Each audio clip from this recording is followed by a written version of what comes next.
(1922), The Golden Boy and the Black Tie March.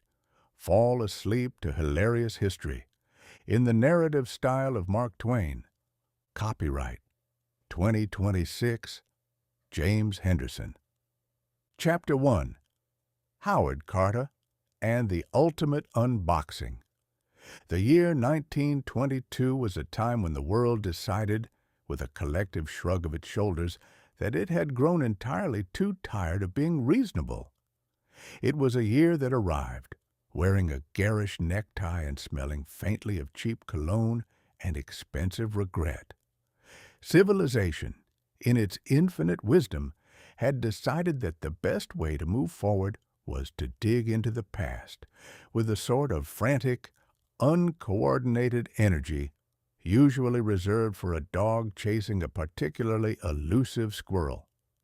And nowhere was this lunacy more apparent than in the sandy, sun-scorched expanse of Egypt's Valley of the Kings, where a British archaeologist named Howard Carter was about to commit the ultimate act of historical intrusion.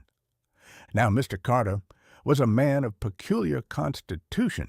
He had spent years, or as it surely felt to him, several geologic eras, sifting through the dust of the desert, squinting at bits of broken pottery and dried-up limestone with the intensity of a man looking for a lost nickel in a haystack.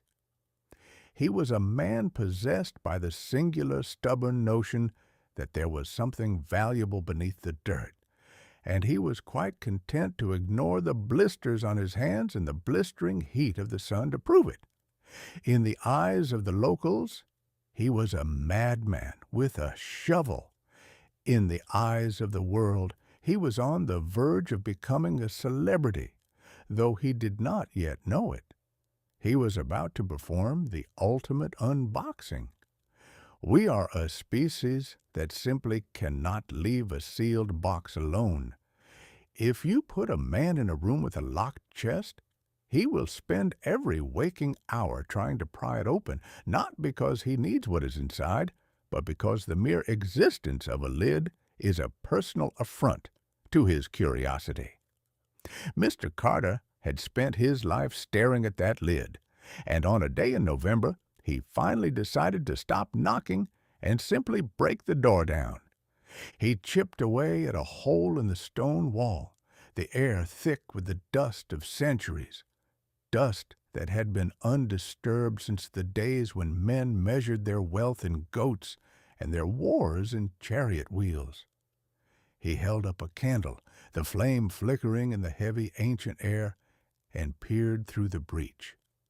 When his patron, the Earl of Carnarvon, asked him if he could see anything, the man replied with the most famous understatement in history. Yes, wonderful things. It is a funny thing. Wonderful things. It is a phrase that covers a multitude of sins and a mountain of gold. What Mr. Carter saw was not just history. It was a treasure trove of gilded statues, chariots, and the mortal remains of a boy king who had been dead long enough to forget what the sun felt like.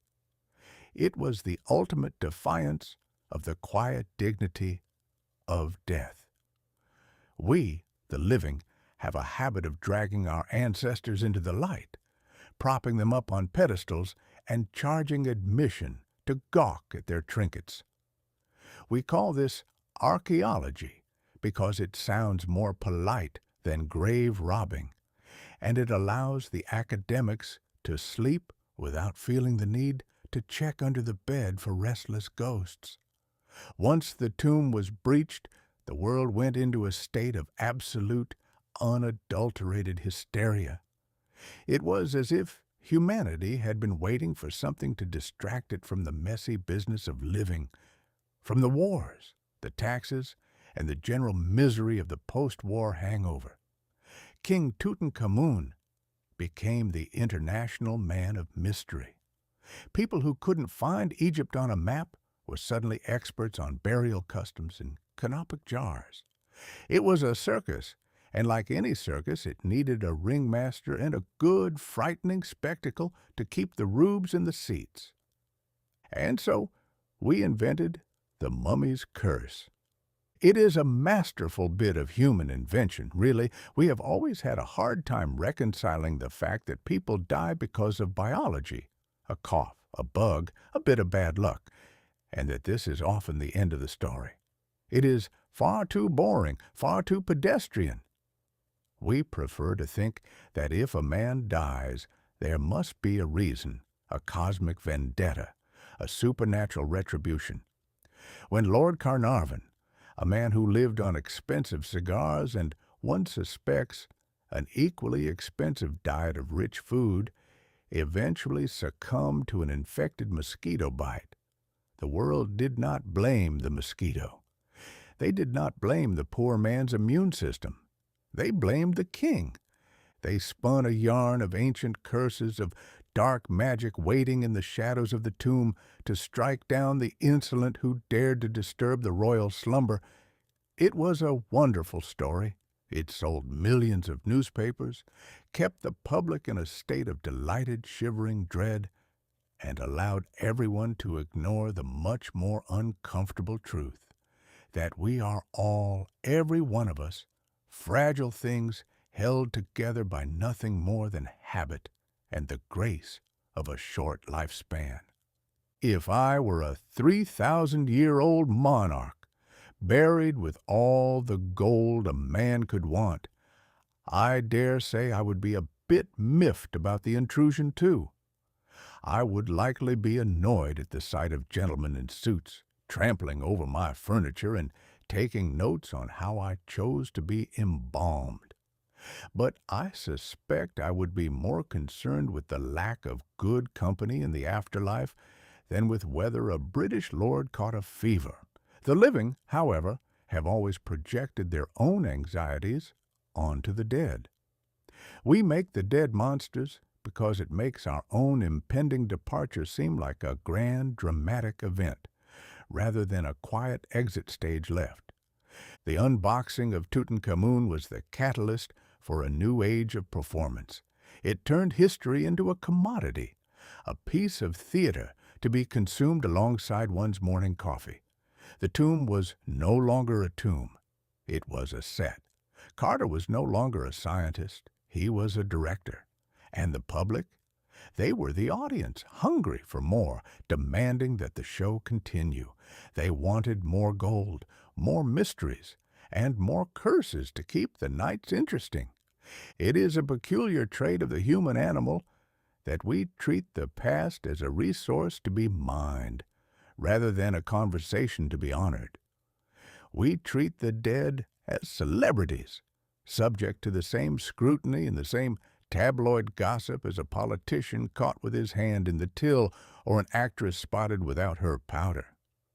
We want to know what they ate, who they loved, and why they died. And we are perfectly happy to tear down the walls of their sanctuary to get the answer. So, 1922 roared into life, fueled by the flash of camera bulbs and the opening of a stone door.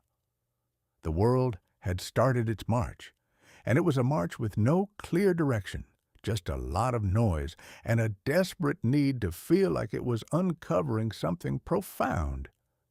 Mr. Carter and his wonderful things were merely the opening act.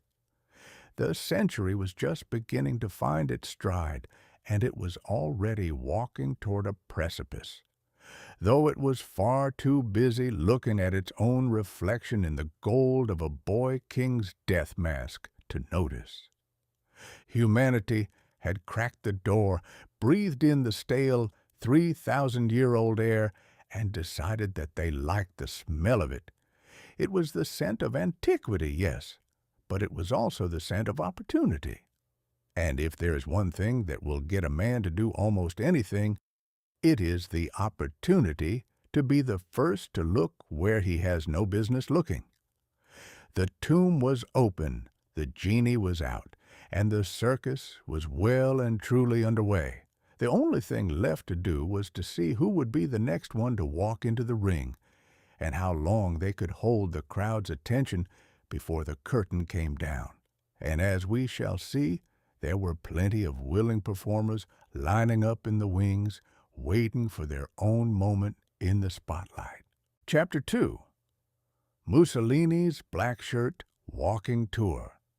It is a curious thing about history that it rarely bothers to consult the rulebook.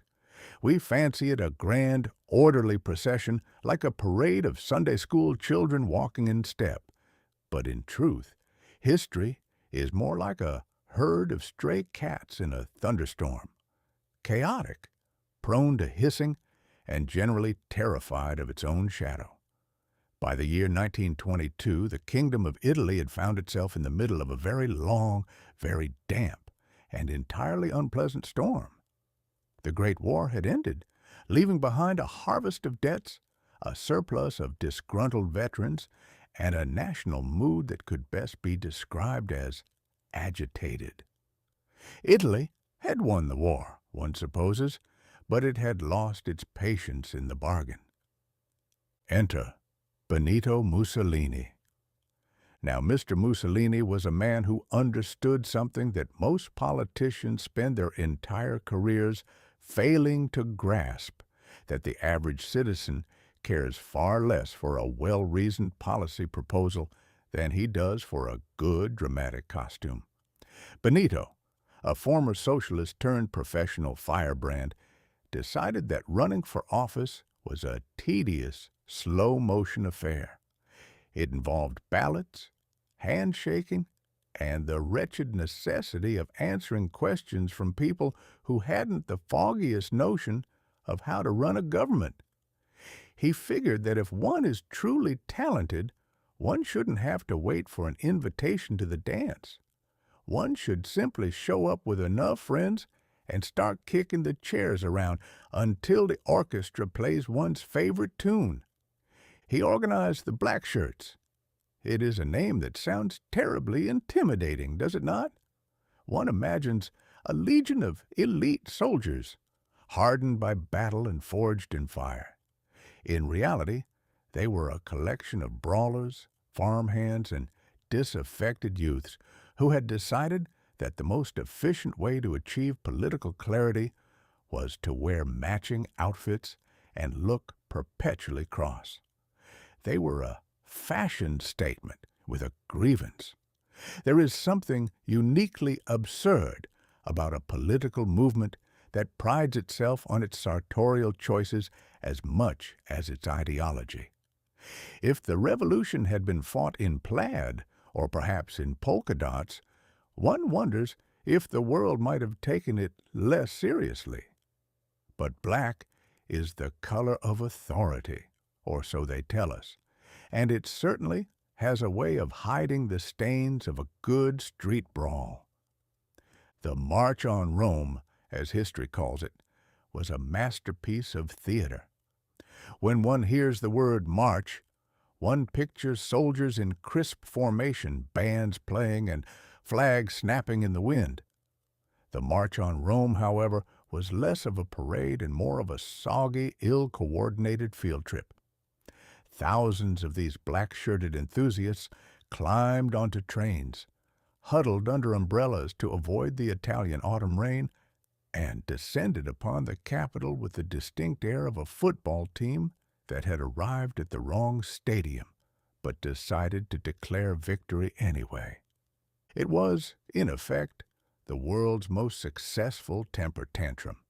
Mussolini himself, the Duce, as he preferred to be called, didn't even participate in the walking part. He prudently stayed in Milan, sipping coffee and waiting for the telegraph to tell him if he was about to be hanged or crowned. It is a shrewd maneuver, keeping one's distance from one's own riot until one knows how the wind is blowing. He knew that the government, paralyzed by its own indecision, was terrified of these unruly youths. And really, who can blame them?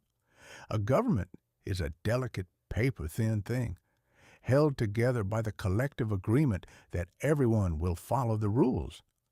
When someone shows up with an army of angry men in dark shirts and suggests that the rules are merely suggestions, the government usually finds that its spine has turned to jelly. King Victor Emmanuel III, a man who possessed the kind of regal presence usually associated with a decorative throw pillow, looked out at this ragtag collection of marching men. He had the option to call in the army, a real army, with cannons and rifles and a distinct lack of interest in partisan politics, and scatter the black shirts like pigeons in a square. But the king was a man of peace, or perhaps a man who simply didn't want the bother of a civil war on his drawing-room rug. He feared the left, he feared the right, and above all, he feared a headache. So he did the unthinkable. He didn't call the police, he called for a courier. He decided that if you show up to a job interview with enough angry friends, you don't even need a resume. You don't need a list of accomplishments, a record of service, or even a basic grasp of the job description. You just need the threat of a scene. The king, in a fit of profound moral cowardice that would echo through the coming decades, handed the government to the man in the black shirt. It was a lesson that the world would learn over and over again, though it never seemed to sink in. When you invite a wolf to dinner, you cannot be surprised when he starts looking at the guests as the main course. The Italians, caught up in the fervor, cheered. They wanted order. They wanted a strong hand. They wanted a man who looked good in a uniform and talked like he had the keys to the universe. They got their strong hand, all right. They got a man who would turn the country into a stage for his own vanity, who would ban the free press, replace the courts with party hacks, and turn the noble art of governance into a series of bombastic speeches delivered from balconies to throngs of people who had been told they were the chosen ones. It is a funny thing about power. It is a heavy, intoxicating brew. It changes a man. It makes him think that because the crowd cheers today, the sun will always rise at his command. Mussolini, emboldened by his bloodless coup, began to believe his own myth. He thought that he could turn Italy into a new Roman Empire simply by willing it so. He forgot that empires are not built on matching shirts and street brawls. They are built on the slow, tedious work of building institutions that can survive long after the leader has lost his hair and his grip on reality. The March on Rome proved that democracy is only as strong as the people who are willing to defend it.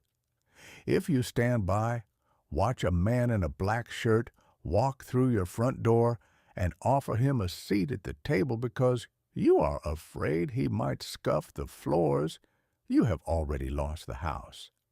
The king thought he was buying peace. He was merely buying a ticket to a disaster, and he was forced to pay for it with his country's soul. And so, the 20th century moved forward, shedding its old, respectable skin for something much more dangerous. The world watched with a mixture of horror and fascination, for there is something perversely entertaining about watching a strong man at work. It is like watching a man try to juggle knives in a crowded room. You know it will end in blood, but you simply cannot look away. Mussolini had climbed the ladder, and he had done it without breaking a sweat, largely because everyone else was too afraid to pull the ladder out from under him. He had shown the world how easy it was to subvert a nation, provided you had the gall to try. And in the years that followed, there would be no shortage of imitators, all looking at the black-shirted walking tour and thinking, "By George, I could do that too." It was the birth of the age of the dictator, and it began, like all great tragedies, with a man who had more ambition than sense, and a crowd that didn't know which way the wind was blowing. Chapter 3. The Birth of the CCCP. It is a curious truth that human beings are afflicted with a chronic, incurable desire to rearrange the furniture of the world and insist, with a straight face, that they have just invented a brand new house. We are never content to leave well enough alone. We must slap a fresh coat of paint on the fence, change the name of the street, and declare that the new residents are fundamentally different from the old ones, even if they share the exact same appetite for power and the identical fondness for telling everyone else what to do.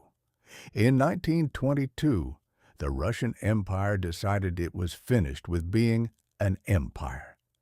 It had worn that particular outfit for several centuries, and frankly, it had become a bit frayed at the edges. The crown was heavy, the peasants were restless, and the winters were, as they had always been, inconveniently long. So, the Bolsheviks decided to execute a rebranding operation that would make a Madison Avenue advertising executive weep with envy.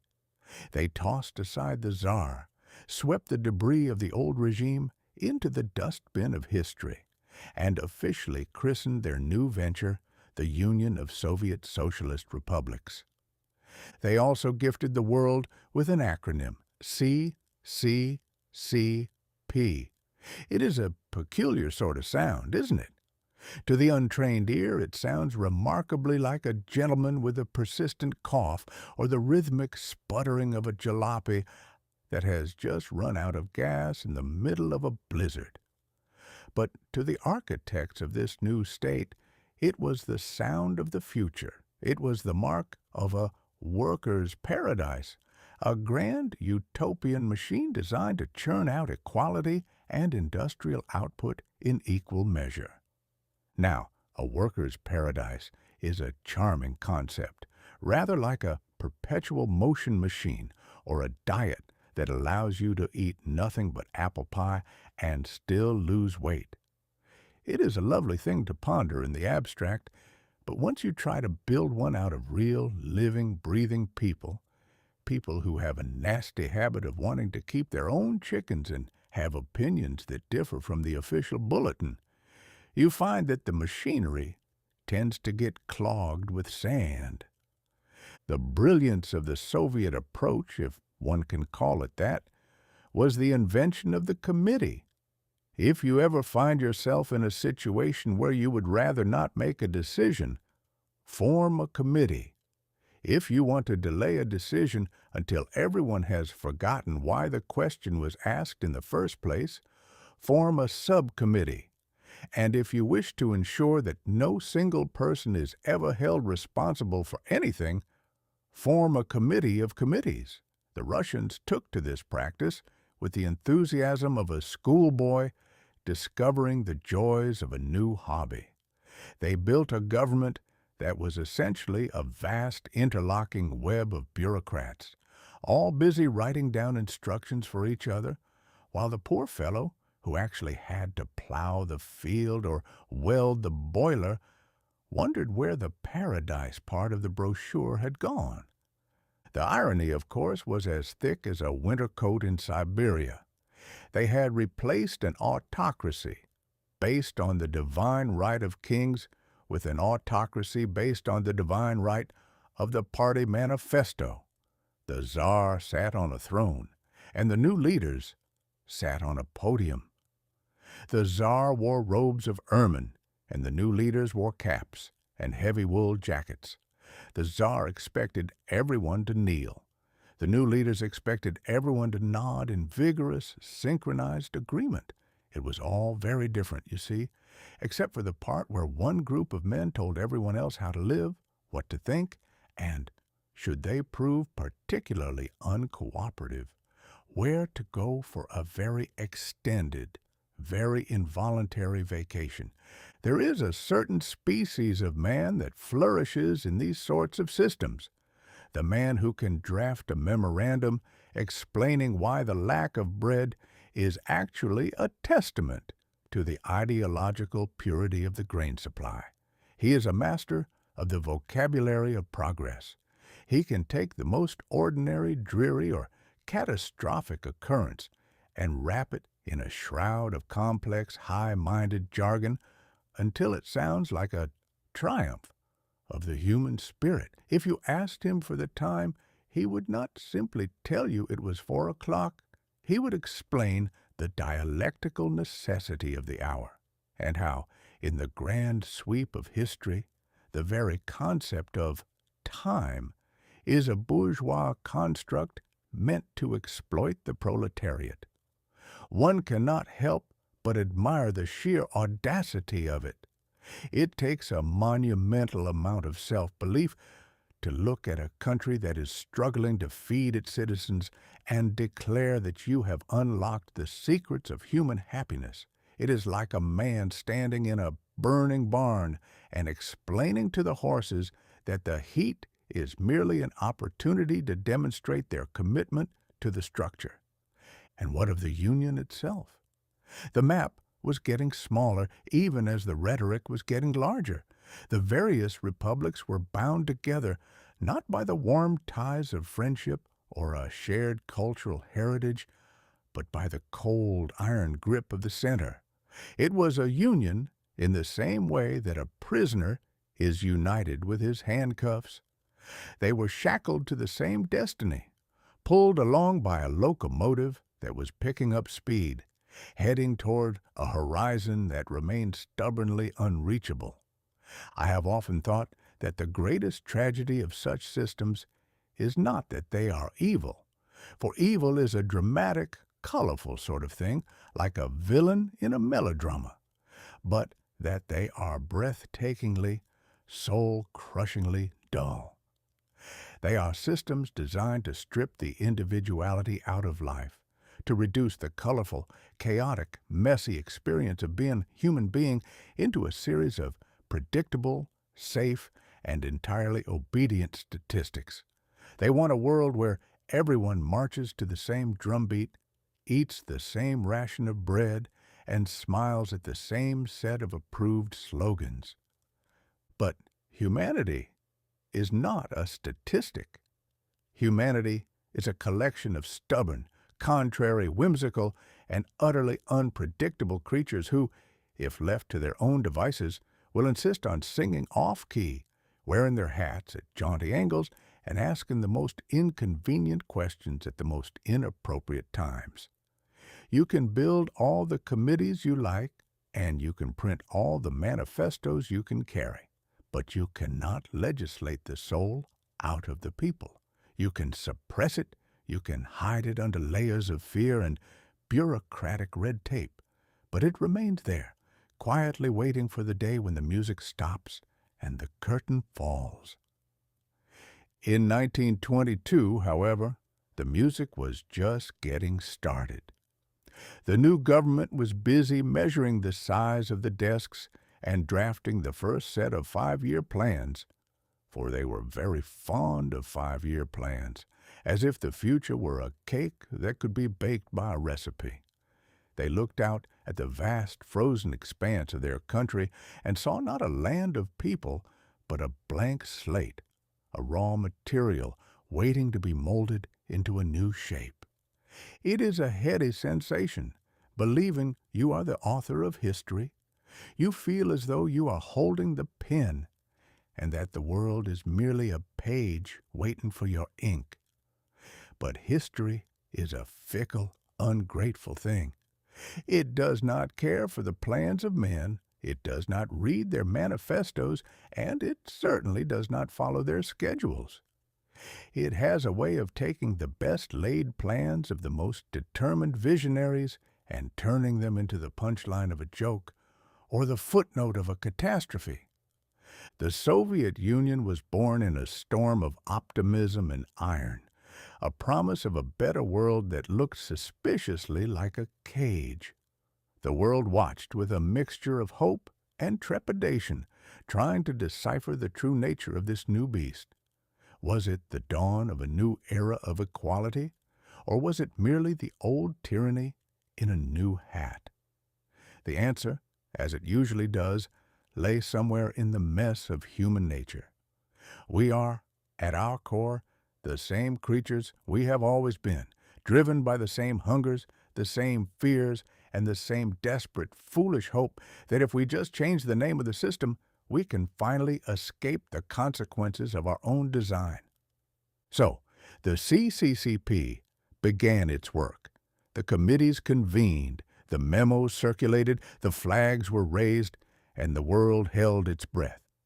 It was a brave new world, full of slogans and sirens, and the only thing missing was the one thing that has always been missing from every utopian project ever conceived: the acknowledgement that a man is not a screw in a machine, but a soul that needs room to breathe, to dream, and occasionally to be entirely gloriously wrong.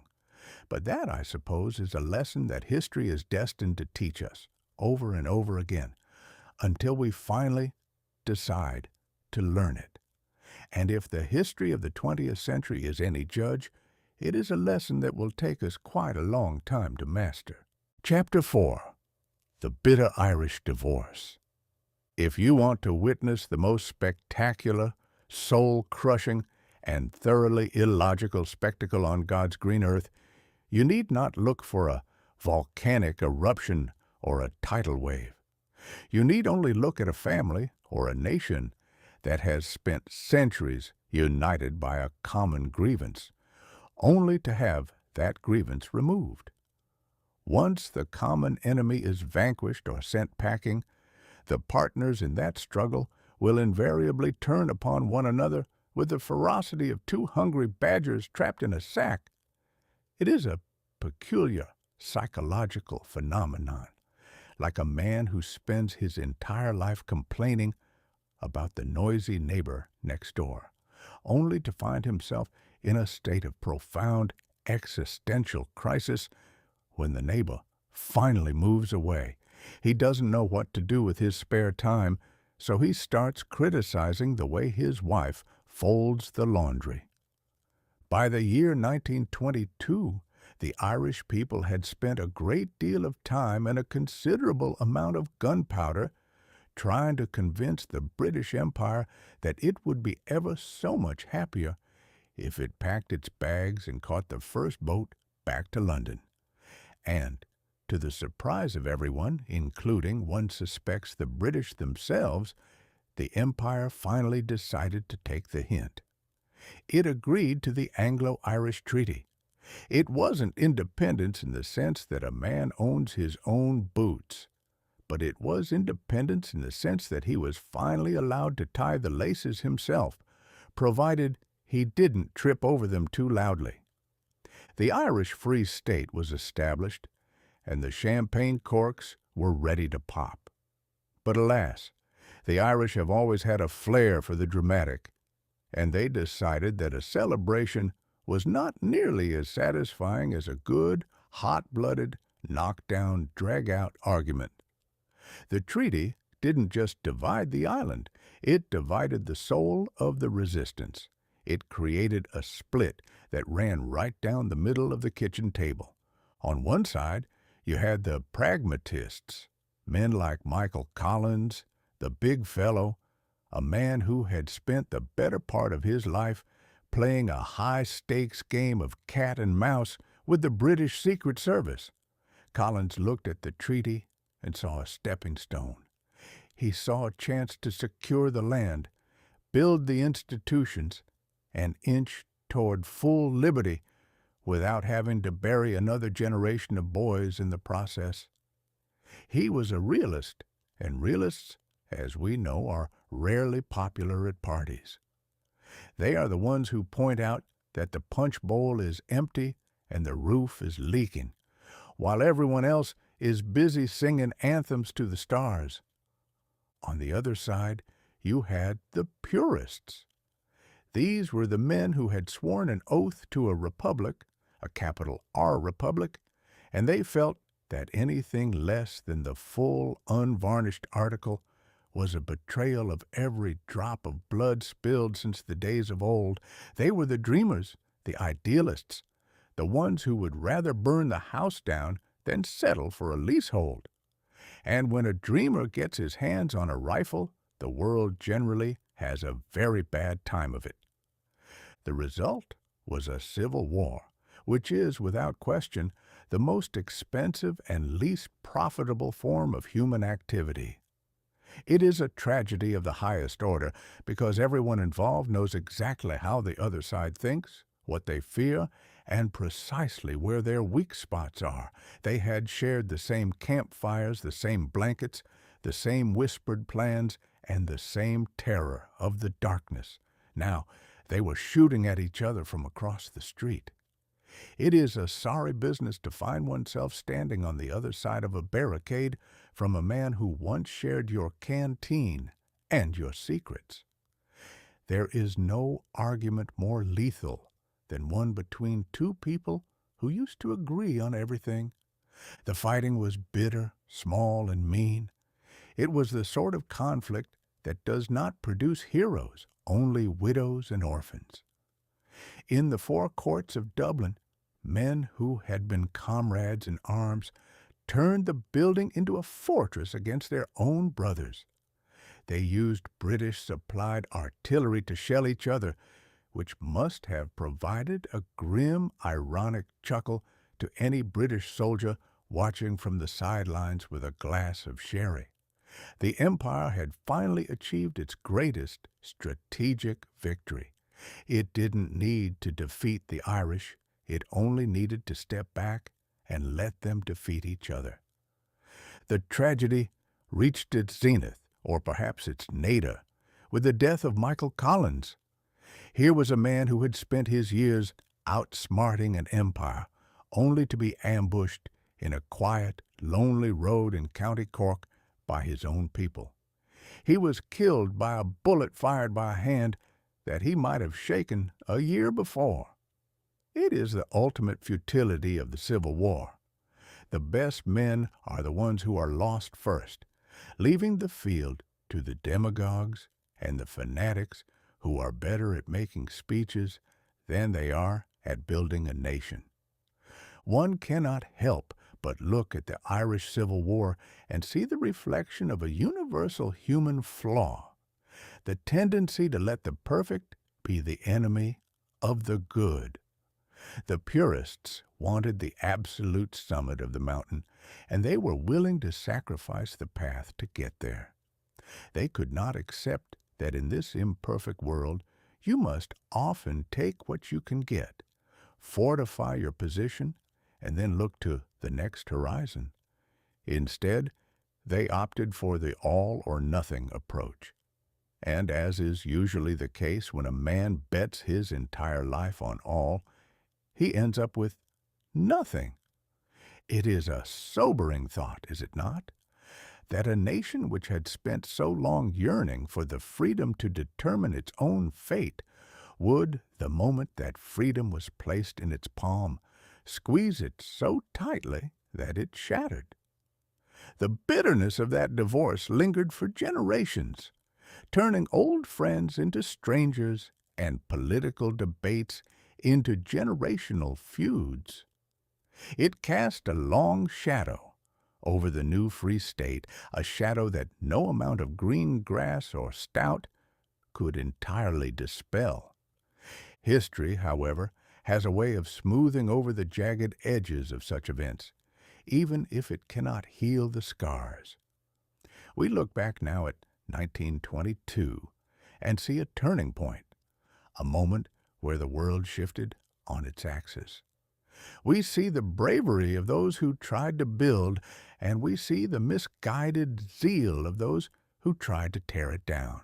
But mostly, we see the waste of talent, the waste of youth, and the waste of the opportunity to build something new without the baggage of old grudges. And yet, there is a lesson buried in the rubble. It is a lesson that every generation must learn for itself, often at a terrible price.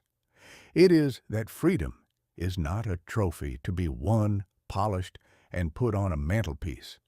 It is a garden that must be weeded, tended, and protected even, and perhaps especially, from one's own friends, It is a fragile, temperamental thing that requires a cool head and a steady hand. When we lose our temper, when we let our pride dictate our policy, and when we decide that our brothers are our enemies simply because they disagree with our tactics, we surrender that freedom far more effectively than any invader ever could. The Irish divorce of 1922 was a messy, loud, and heartbreaking affair. It was the sound of a country breaking its own heart. It serves as a reminder to the rest of us that while it is noble to fight for what you believe in, it is far more difficult and infinitely more necessary to know when to stop fighting and start living. For if you spend all your time fighting, you eventually forget what it was you were fighting for in the first place. And you find yourself standing in the ruins of your own home, wondering why the ceiling is on the floor and why the only person left to argue with is your own reflection in the cracked mirror. And that, I dare say, is the most miserable conclusion any man can arrive at. Chapter 5. James Joyce and the 700-Page Day. It has been said by those who fancy themselves the custodians of high culture that literature is the mirror of the soul. If that is the case, then one must conclude that in the year 1922, the soul of the literary establishment had taken to looking into a funhouse mirror that had been shattered, glued back together by a drunken toddler, and then dipped in a vat of industrial strength confusion. Enter Mr. James Joyce, a man who, by all accounts, had spent a great deal of time wandering the streets of Dublin, and even more time deciding that the way people actually talk, with sentences that have beginnings, middles, and sensible endings, was a tedious bore that had no place in the modern age. In the city of Paris, where the wine is cheap and the pretensions are expensive, he unleashed upon the world a volume called Ulysses. Now, the premise of this book, stripped of its scholarly garnish and literary incense, is remarkably simple. It is the story of a fellow named Leopold Bloom who decides to go for a walk around Dublin. He eats a bit of breakfast, he visits a butcher, he attends a funeral, he wanders through the streets, and he goes home to bed. That is it. That is the sum and substance of the epic. A man walks around, notices a few things, thinks a few stray thoughts, and eventually calls it a day. If you or I were to write a story about such a man, we might manage a few pages, perhaps a short story, if we were feeling particularly expansive. But Mr. Joyce did not write a short story. He wrote a tome that sits on a bookshelf with the weight of a granite tombstone and the readability of a tax code written in Sanskrit. It is 700 pages long. 700 pages to cover the events of a single day. One can only conclude that Mr. Bloom must have been walking at the speed of a tectonic plate. Or perhaps he spent his entire afternoon staring at the lint in his waistcoat pocket and considering the philosophical implications of his own navel. The style in which this saga is presented is known, in the high-toned parlance of the critics, as stream of consciousness. To the rest of us, it sounds rather like a description of a man trying to explain a fever dream after eating a particularly aggressive piece of pickled herring. It is a torrent of words that pours forth without the slightest regard for punctuation, grammar, or the poor, gasping reader who is trying to find a place to come up for air. It jumps from one thought to the next with the erratic, jittery energy of a squirrel on a caffeinated bender. One sentence will begin in a pub, veer sharply into a lecture on ancient history, take a detour through the inner monologue of a soap bar, and end somewhere in the middle of a different language entirely. It is a labyrinth of ink and ego. It is a book designed, one suspects, not to be read, but to be performed, or perhaps to be held in one's lap at a cocktail party to signal to the rest of the room that one is an intellectual with a capital I. It has become the ultimate literary status symbol of the 20th century. Everyone buys it. Everyone keeps it on the most prominent shelf in the library, preferably right next to the bust of someone who looks like they've just smelled something disagreeable. And if one were to conduct a truly honest survey, one would find that nobody, not a soul, actually finishes it. They open it, they squint at the first few paragraphs, they read a sentence that seems to go on for 3 miles without a period, and they gently close it saying, "Ah, yes, truly a masterpiece of the modern condition." It is the emperor's new clothes of the book world. If you tell a man that the book is incomprehensible, he will look at you with pity and explain that you simply lack the literary sensibility to appreciate the genius of the structural fragmentation. He will tell you that the chaos is deliberate, that the lack of syntax is a profound commentary on the disintegration of the post-war psyche. He will nod sagely, stroke his chin, and then promptly go back to reading the morning newspaper, which actually tells him what happened in the world. But why, one might ask, is this considered a triumph? Why do we celebrate the act of making a simple story as difficult as possible? Perhaps it is because we have become so enamored with the idea of depth that we have mistaken opacity for profundity. We have decided that if something is easy to understand, it must be shallow, and if it requires a team of scholars and a magnifying glass to decipher, it must be the work of a genius. We have reached a point where the difficulty of the task is the metric of its value. If a carpenter built a chair that required you to solve a geometry puzzle just to sit on it, we wouldn't call him a genius. We would call him a public nuisance. Yet in literature, we bow down to the man who makes the chair of knowledge so complicated that we are forced to remain standing in the aisle of ignorance. Mr. Joyce's Dublin is a place of infinite detail, rendered with the obsessive precision of a mapmaker who has lost his mind. Every street corner, every advertisement, every fleeting aroma of frying kidneys is catalogued and preserved in amber. It is a performance of memory, a desperate attempt to capture the entirety of an existence in a net of words.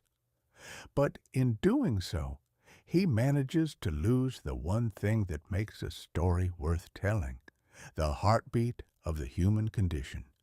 You see, a story is not a collection of details.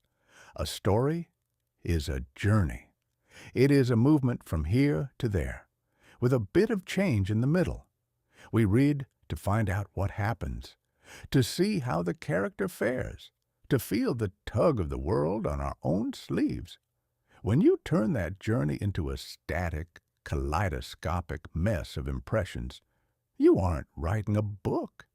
You are writing a diary of a ghost. You are showing us the clutter of the room, but you have forgotten to tell us who lives there or why we should care if they ever find their slippers. The tragedy of the 700-page day is that it sets a standard for an entire generation of writers. It tells them that the way to be taken seriously is to abandon the reader. It tells them that the story is secondary to the technique, that the puzzle is more important than the picture. And so the literature of the 20th century began to retreat from the world of people and hide itself in the attic of the ivory tower, where it could talk to itself in hushed, unintelligible tones safely away from the vulgar crowd that actually buys books to enjoy them.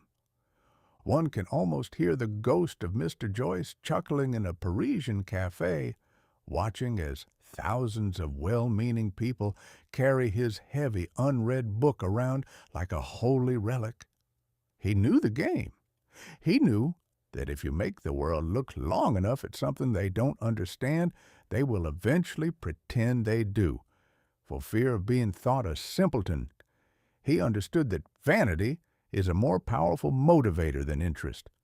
So, 1922 gave us Ulysses. It gave us a new way to be lonely in a crowd, a new way to feel superior to our neighbors, and a new way to pretend that we are reading something profound when we are, in fact, merely looking at a wall of words. It is a monument to the idea that the world is a chaotic, fragmented place, which is true enough. But it is also a testament to the belief that the artist's job is not to illuminate that chaos, but to add to it.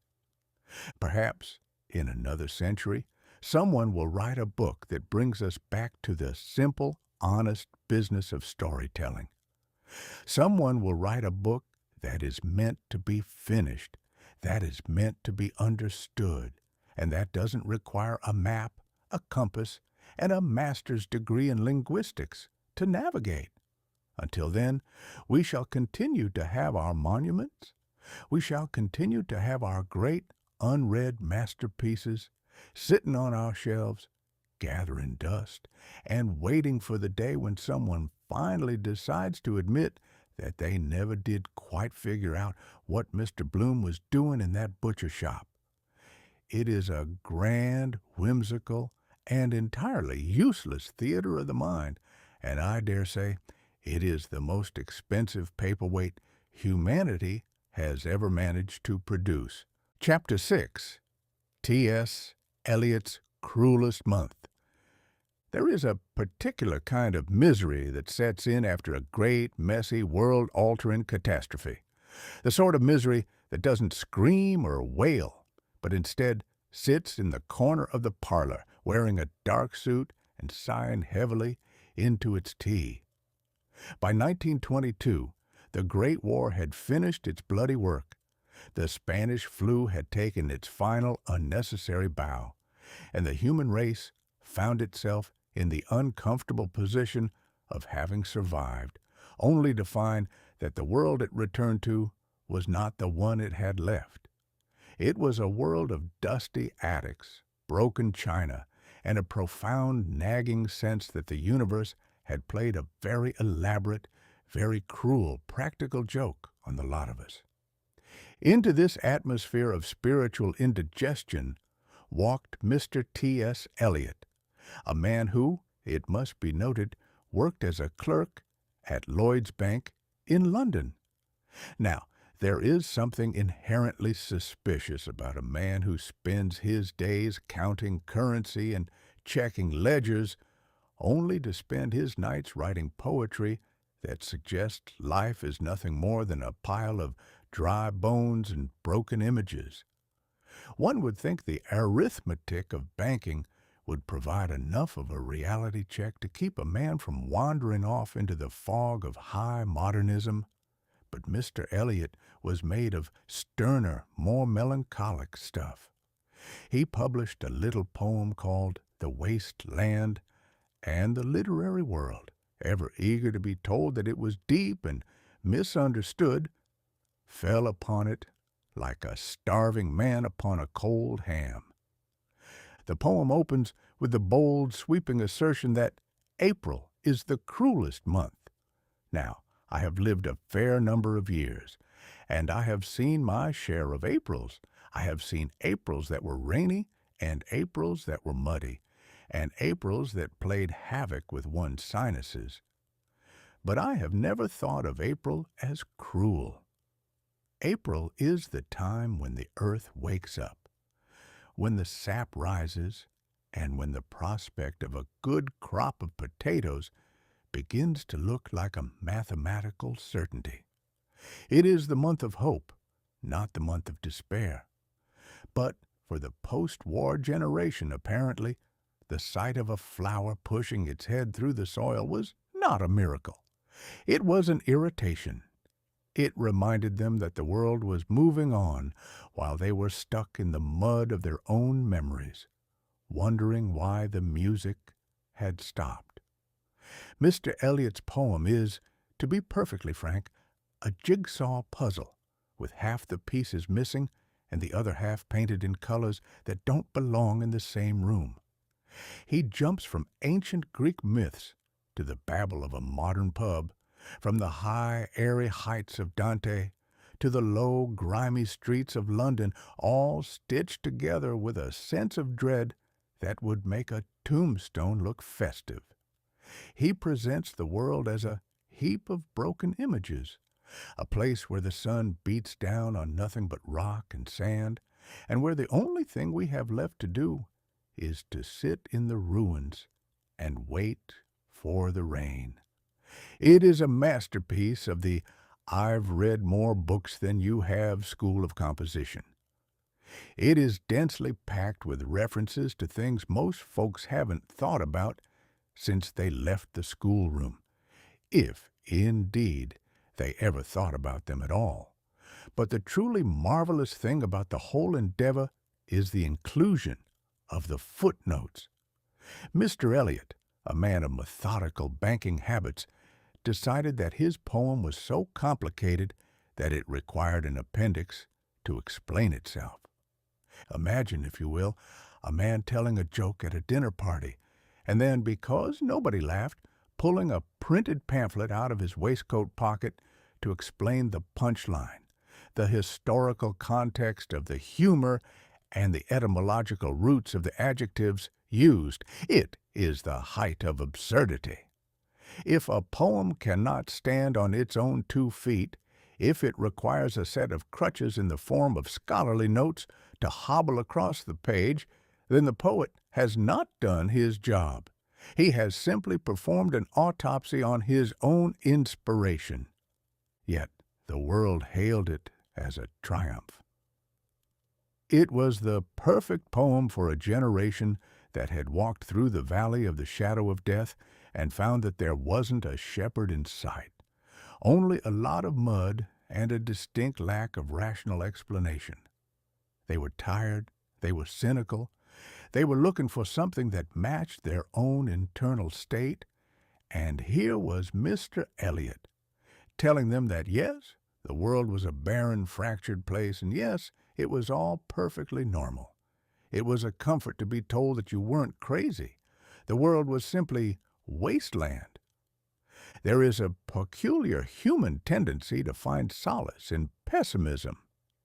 If you tell a man that the world is going to the dogs, he will thank you for your honesty and buy you a drink. If you tell him that the world is actually a fine place, if he would only look at it through the right end of the telescope, he will call you a fool and walk away. Mr. Eliot's wasteland was the ultimate cynical drink. Bitter, strong, and guaranteed to give you a headache in the morning, it reflected the modern condition so well because it mirrored the way we all felt. Fragmented. We are a collection of impressions, of memories, of snippets of music and scraps of conversation held together by nothing more than the thin fraying thread of our own vanity. We are not epic heroes moving toward a glorious destiny.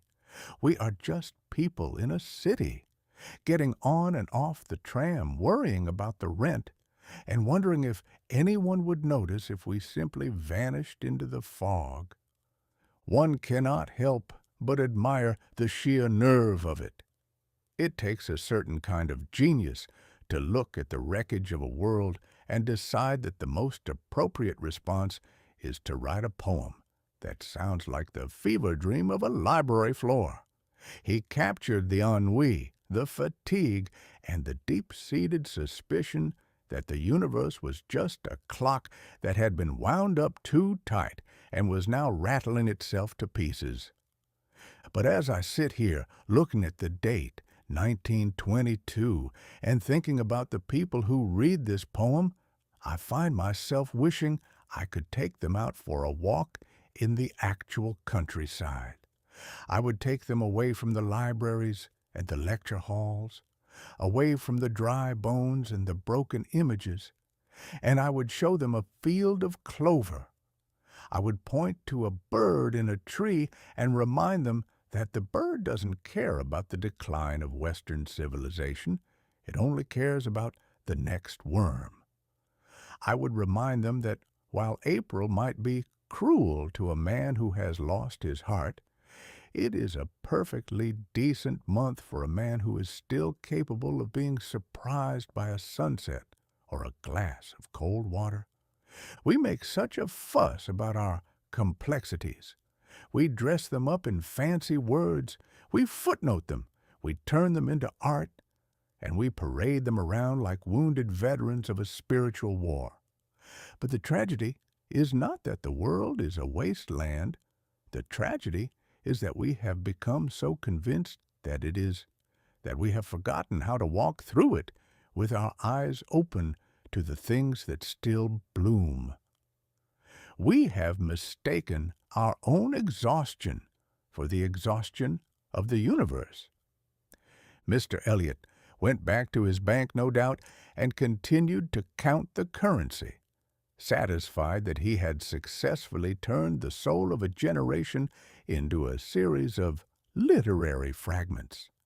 And the generation, for its part, continued to trudge through the mud, clutching their copies of The Waste Land to their chests as if it were a shield against the sunlight. It was a strange, grim, and utterly fascinating time to be alive, a time when the most respected voices were the ones that sounded the most depressed. And so we moved on, from the tomb of Tutankhamun to the wasteland of the poets, all the while wondering why the world felt so hollow. We hadn't yet realized that the hollowness was not in the world, but in the way we had chosen to look at it. We were looking for the grand, epic tragedy of our own significance, and we were missing the much smaller, much funnier, and much more human comedy that was unfolding all around us. But that is the trouble with poets, I suppose. They are so busy looking for the symbols that they trip over the reality. And in 1922, reality was tripping over everyone. Chapter 7. The Birth of Reader's Digest. If there is one thing that the American citizen loves more than his freedom, it is the convenience of having that freedom explained to him in 3 sentences or less. By the year 1922, the world had become a bustling, noisy, and remarkably impatient place. The horses had been put out to pasture, replaced by the internal combustion engine. The telegrams had been eclipsed by the telephone, and the long, lazy afternoons of the 19th century had been trampled under the boot of a new, frantic spirit we called progress. The modern man, you see, was a creature in a perpetual hurry. He had no time to sit on a porch and read a 700-page novel, no matter how profound the author might have felt that novel was. He had a job to get to, a stock market to watch, and a cocktail party to attend where he was expected to possess an opinion on everything from the politics of the Balkans to the latest theories of the subconscious. He was, in short, a man who wanted to be educated, but who possessed a profound and energetic allergy to the process of learning. Into this breach stepped Mr. DeWitt Wallace and his wife, Lila. They were a pair of visionaries who understood a fundamental truth about their countrymen, that the average person would much rather look educated than actually be educated. They possessed the sort of ambition that usually leads to a new religion or a line of patent medicine, but instead they settled on something far more influential, and perhaps, in its own way, far more miraculous. They decided to invent the intellectual shortcut. They created the Reader's Digest. One can only imagine the scene in their modest living room. There sat DeWitt, surrounded by a mountain of magazines, newspapers, and books, clutching a pair of scissors with the intensity of a surgeon operating on a crown prince. He was not looking for the truth. He was looking for the gist. He was the first great harvester of the modern era, sweeping through the fields of literature, lopping off the long-winded paragraphs, discarding the nuanced arguments, and leaving behind only the pithy, punchy, and highly digestible morsels of information that a man could consume while waiting for a train. It was the birth of the scissors and paste school of journalism. The idea was simple, elegant, and perfectly attuned to the American temperament. Take the most thoughtful, long-winded, or complicated articles written by the brightest minds of the day and boil them down until they fit into the span of a single bathroom break. It was the invention of cheating for commuters. Think of the sheer audacity of it. Imagine taking a masterwork, a study on the state of the economy, or an essay on the complexities of the human soul, and trimming it like a hedge until it was nothing more than a neat, square, and entirely unthreatening piece of topiary. It was a service to the busy man, indeed. It allowed him to sit in the club car, flip open his little magazine, and emerge 10 minutes later, feeling as though he had absorbed the wisdom of the ages. He could quote the statistics, he could cite the experts, and he could nod sagely when the conversation turned to the great issues of the day. He had achieved the pinnacle of modern success. He had attained the appearance of depth without the inconvenience of having to swim in it. It is a curious thing, the way we worship the condensed. We treat knowledge like a pot of soup. We believe that if you boil it long enough, you get a reduction, a concentrated, potent flavor of truth. But we forget that in the process of boiling, you don't just lose the water. You lose the subtlety. You lose the flavor of the herbs, the texture of the vegetables, and the warmth of the broth. You're left with a salty, intense residue that might satisfy a hunger, but it doesn't feed the soul. The Reader's Digest was not just a magazine, it was a societal shift. It taught an entire generation that anything worth knowing could be reduced to a few paragraphs of comfortable, cheery, and reliable prose. It codified the belief that the world is not a complex, frightening, or unsolvable puzzle, but a series of problems that can be managed, sorted, and digested. It was the ultimate comfort food for the mind. One can hardly blame the Wallaces. They gave the people exactly what they wanted. They saw the anxiety of the modern age, the fear of being left behind, the fear of appearing ignorant, and they provided the perfect antidote. They turned the library into a vending machine. Drop a nickel in, press the button, and out pops a nugget of enlightenment. No waiting, no chewing, no thinking required. Just swallow and move on to the next task. I dare say, if you were to walk into any gathering of well-informed gentlemen in 1922, you would find that their conversation sounded suspiciously like the table of contents of the latest issue of the Digest. They were all reading from the same script, all nodding at the same approved insights, and all feeling the same collective glow of satisfaction that comes from knowing exactly as much as one's neighbor, and not a whit more. It was the homogenization of the American intellect. It was the triumph of the summary over the story. And yet, There is something undeniably American about the whole enterprise. We are a people of action, a people of speed, a people who prefer the shortcut to the long road. We are always looking for the 5 easy steps to success, the 3 keys to happiness, and the 1 trick to eternal youth. We do not want to toil. We want to arrive. And if we can arrive at the destination of being well read by way of a pocket-sized digest, why, that is simply good business. But consider what we lost in the bargain. We lost the joy of getting lost in a book.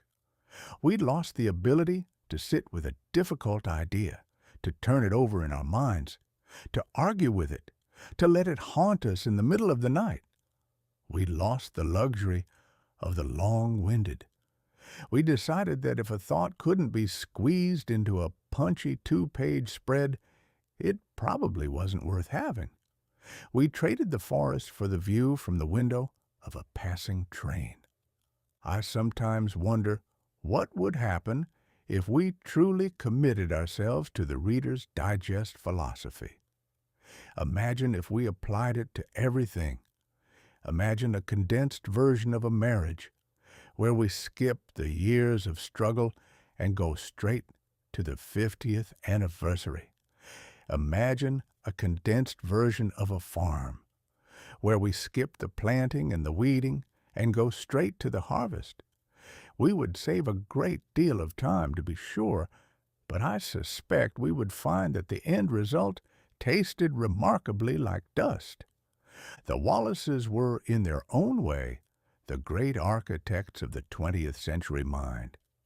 They paved the way for the headlines, the sound bites, and the quick-take commentaries that would come to define our culture. They proved that if you provide a path of least resistance, the world will beat a track down it. They made education accessible, yes, but they also made it superficial. They made us a nation of people who know a little bit about everything and not enough about anything to actually change the world. And so, the Reader's Digest took its place on the coffee table next to the ashtray and the glass of whiskey, a permanent fixture of the American home.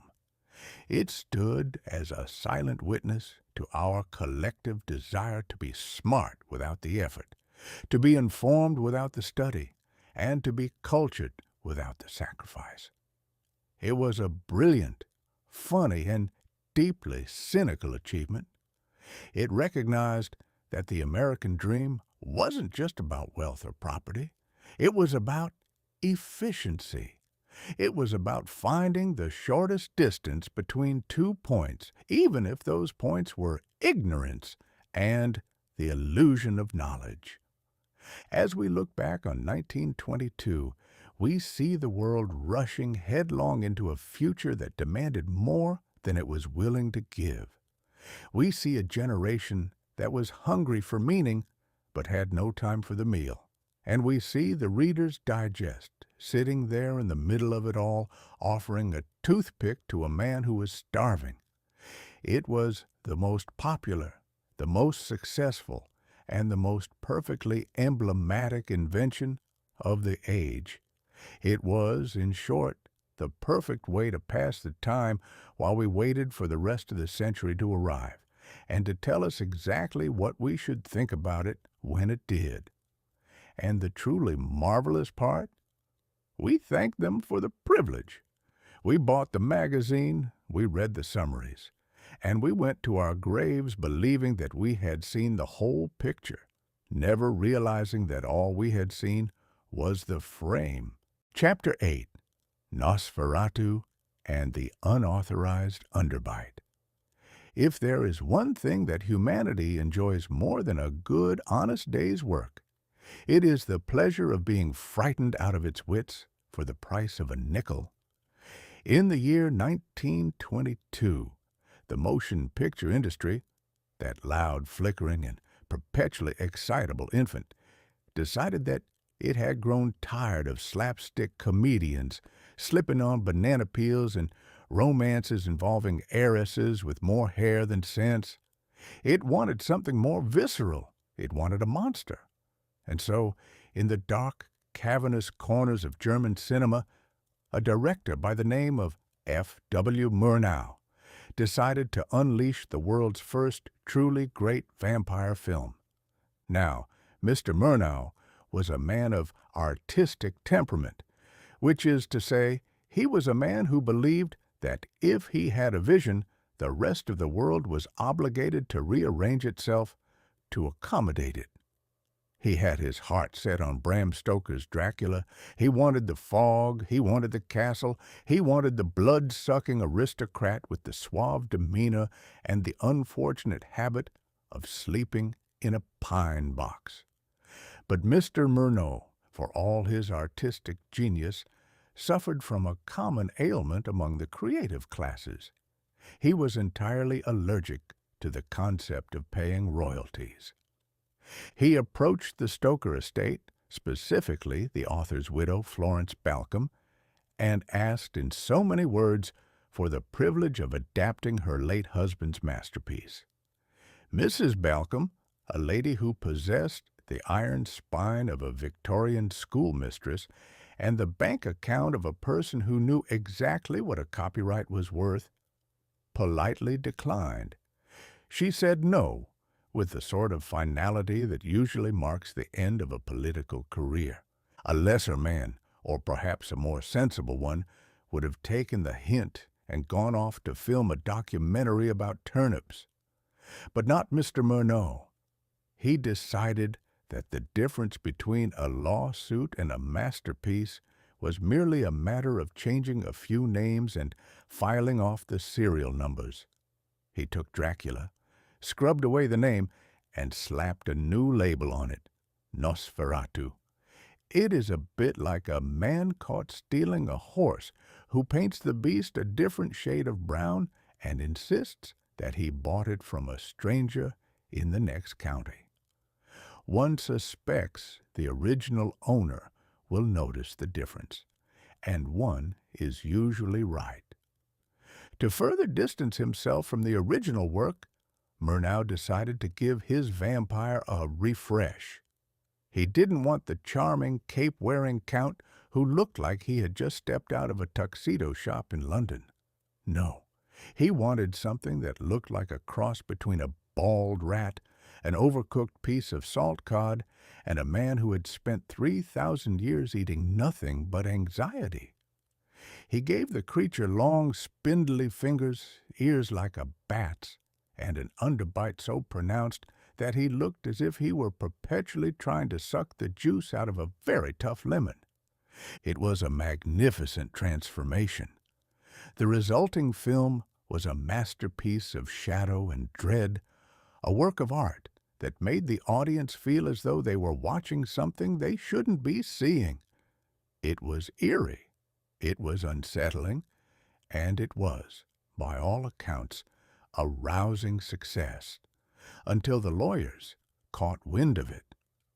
Florence Balcom, upon learning that her late husband's literary legacy had been pirated, rebranded, and turned into a rat-faced ghoul in a foreign film, did not simply get angry.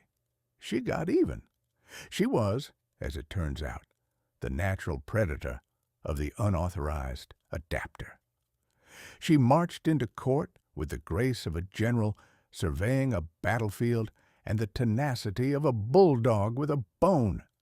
She demanded that the film be seized, that the negatives be incinerated, and that the world be cleansed of this affront to her husband's memory. The resulting legal battle was a comedy of errors that would have made even the most hardened judge crack a smile. There sat the German director, clutching his artistic vision, and there stood the British widow, clutching the law, and between them sat the poor, confused magistrates who were expected to rule on whether a bald, rat-like vampire was the same thing as a suave, cape-wearing aristocrat.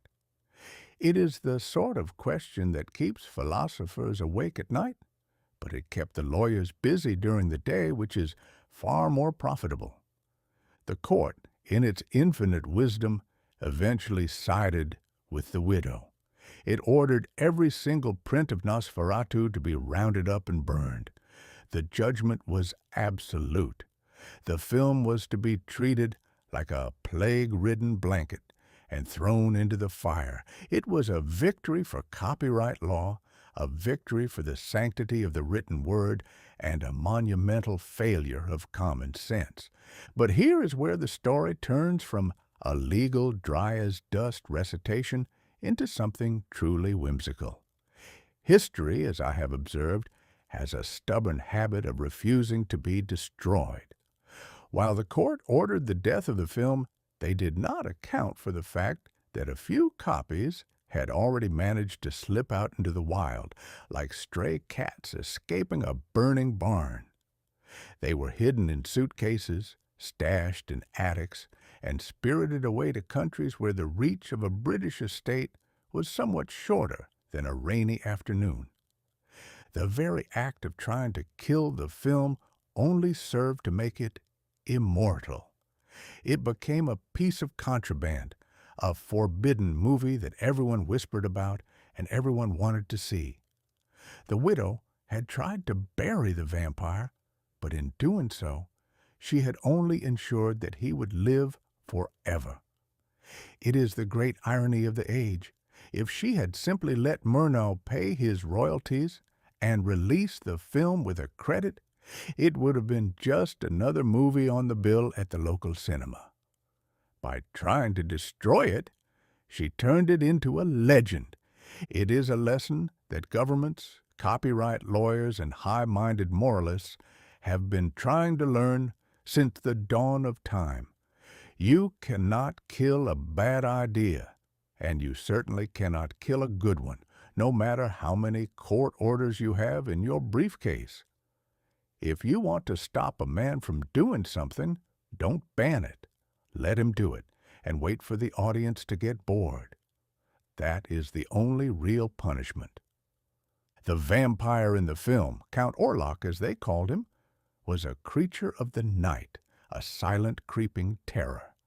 But the true monster of the story was the legal system itself, slow, cumbersome, and entirely outmatched by the sheer chaotic vitality of human endeavor. The vampire was supposed to be the one who wouldn't stay dead, but it was the film that ended up having the supernatural lifespan. It survived the fire, it survived the lawsuit, and it survived the years of obscurity to emerge as the father of all the blood-sucking, pale-faced terrors that haunt our screens today. One cannot help but admire the sheer, galling audacity of the whole affair. To steal a story, to rewrite it as a piece of avant-garde nightmare fuel, to get sued by the widow, and then to become the cornerstone of an entire genre of cinema. It is a career path that would make any modern Hollywood executive green with envy. And what of the widow? She had her day in court, she had her judgment, and she had her fire. She lived out her days secure in the knowledge that she had defended the honor of her husband. But I dare say, if she could see the world today, she might be surprised to find that the very creature she tried to strike from the face of the earth is now a cultural icon. We have T-shirts, we have posters, and we have an endless parade of movies about vampires, all of them owing a debt to that original unauthorized Underbite. It just goes to show that in the battle between the law and the legend has a very distinct advantage. The law is written in ink, and ink fades, cracks, and eventually becomes illegible. The legend is written in the minds of the people, and there is no court in the land that can issue an injunction against a ghost. So, 1922 gave us Nosferatu. It gave us a new definition of artistic liberty, a masterclass in the unintended consequences of litigation, and a vampire who looks like he needs a good meal and a decent dentist. It was a year where the line between the living and the dead became as blurry as the line between a theft and an adaptation. And as the world moved on, leaving the courtroom drama behind, the bald, rat-faced Count continued to creep through the shadows, a silent reminder that if you want to be remembered, you don't need a lawyer. You just need a look that nobody can forget, and a story that refuses to stay buried. It is a whimsical, dark, and entirely human comedy, and I, for one, wouldn't have it any other way. Chapter 9. The Murder of William Desmond Taylor. Hollywood, in the year 1922, was a place where they turned lead into gold, or so the story goes. It was a factory of dreams, a sprawling, sun-drenched patch of California scrubland where they manufactured glamour by the yard and sold it to a world that was desperate to forget the grim, gray reality of the preceding years. It was a land of make-believe, where the grass was kept green by the sweat of 1,000 ambitious dreamers, and where the buildings were held together by little more than hope, plaster, and the unwavering conviction that tomorrow would be bigger than today. It was a town that had built a cathedral to the cult of the moving image, and the parishioners were the millions of folks across the globe who sat in the dark, watching flickering ghosts dance across the screen, utterly convinced that the actors were as noble, as pure, and as untouchable as the shadows they cast. And then, one February morning, the celluloid curtain was pulled back, and the world saw something that wasn't supposed to be on the program. Mr. William Desmond Taylor, a director of some renown and a man who possessed the kind of aristocratic bearing that suggests he was born with a silver spoon in his mouth and a riding crop in his hand, was found dead in his bungalow. He had been shot, neat and clean, right in the back. It was a murder that would have been a regrettable but passing curiosity in any other city, a spot of unpleasantness, a bit of police work, a column in the local gazette. But in Hollywood, it was the opening act of a drama that would leave the industry trembling in its silk slippers. The police arrived, and then the studio bosses arrived, and between the two of them, they managed to turn the crime scene into a chaotic, amateurish scramble that would have shamed a troop of Keystone cops. Before the body was cold, the studio moguls were busy cleaning out the bungalow. They were sweeping away love letters, shredding diaries, and scrubbing the place of any evidence that Mr. Taylor lived the sort of life that would make a sailor blush. They were trying to protect the image, you see. They were trying to preserve the illusion that the dream factory was staffed by saints in evening gowns and knights in tweed jackets. But you cannot put a lid on a teapot that has already exploded. The news leaked out, as scandals are wont to do, and soon the newspapers were having a field day. The discovery of the letters was the true turning point. It seemed that half the starlets in town had been writing to Mr. Taylor with the kind of frantic, breathless adoration usually reserved for a deity or a winning lottery ticket. The press, sensing a feeding frenzy that would keep their readers in a state of delighted, shivering shock for months, began to piece together a map of the director's social life. It was a map that did not lead to the high-minded salons of intellectual society, but rather into a labyrinth of secret closets, hidden pockets, and enough celebrity suspects to fill a studio commissary. It is a curious thing, this public appetite for the ruin of the famous. We spend our days worshiping these people, elevating them to the status of icons, dressing them in the clothes of royalty, and convincing ourselves that they are not like us. We want them to be better, cleaner, and more beautiful. And then, the moment they stumble, the moment they are caught in a lie or a scandal, we turn on them with the ferocity of a wolf pack. We take a morbid pleasure in tearing down the idols we spent so much time building. We want to know that their lives are just as messy, just as sordid, and just as full of regret as our own. It is a form of reassurance, I suppose, a way of proving that nobody is truly above the fray, and that even the brightest stars are susceptible to gravity. The investigation into the death of William Desmond Taylor was a circus, pure and simple. You had the police, who were perpetually 3 steps behind the gossip columns.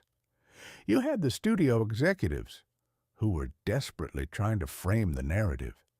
And you had the public, which sat on the sidelines, waiting for the next installment of the serialized tragedy with their popcorn in their laps.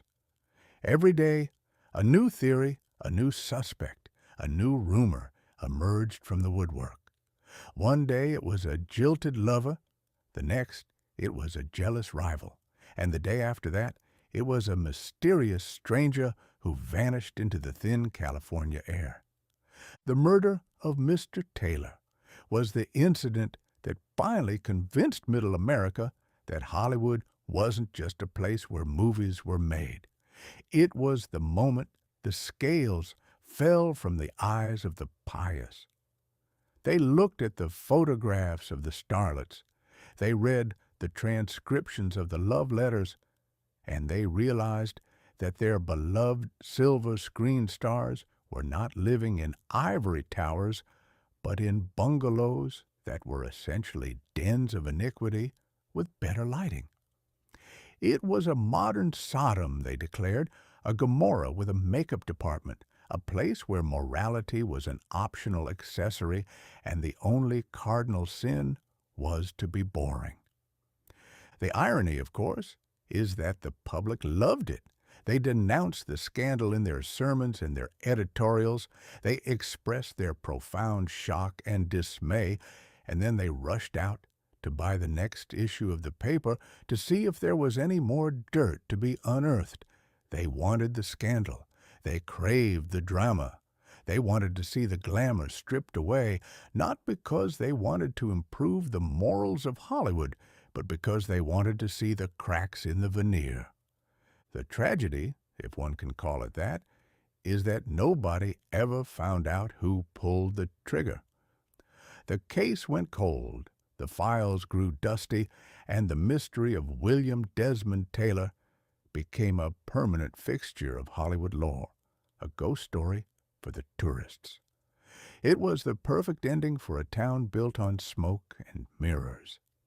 In a place where reality is so fluid, so easily shaped and reshaped by the camera, is it any wonder that the truth about a murder could simply evaporate, leaving behind nothing but questions and a lingering sense of unease? Perhaps the man who shot him was never meant to be caught. Perhaps he was just another extra in the background of a film that no one would ever see. It is a sobering thought, is it not? That a man could live his life, build his fame, and die in such a spectacular, public, and inconclusive fashion, and that in the end it would all be forgotten, replaced by the next headline, the next starlet, the next box office hit. Hollywood is a place that does not have time for the dead. It is too busy inventing the living. The scandal passed, as all scandals do, replaced by the next wave of titillating rumors about film stars and their divorces, their affairs, and their tragic, sudden demises. The bungalow was cleaned, the letters were filed away in the archives of history, and the lights in the studios remained bright, shining down on a new generation of dreamers who thought they were safe from the fate of Mr. Taylor. They believed, as everyone does, that they were the exception to the rule, that their own story would have a happier ending. But the murder of William Desmond Taylor served a purpose, even if it didn't solve the crime. It forced the world to look at Hollywood and see it for what it truly was, a human institution, fallible, corrupt, and brilliantly, mesmerizingly ridiculous. It stripped away the last remnants of the innocent era of the movies and ushered in the age of the celebrity as a brand, something to be managed, packaged, and protected at all costs.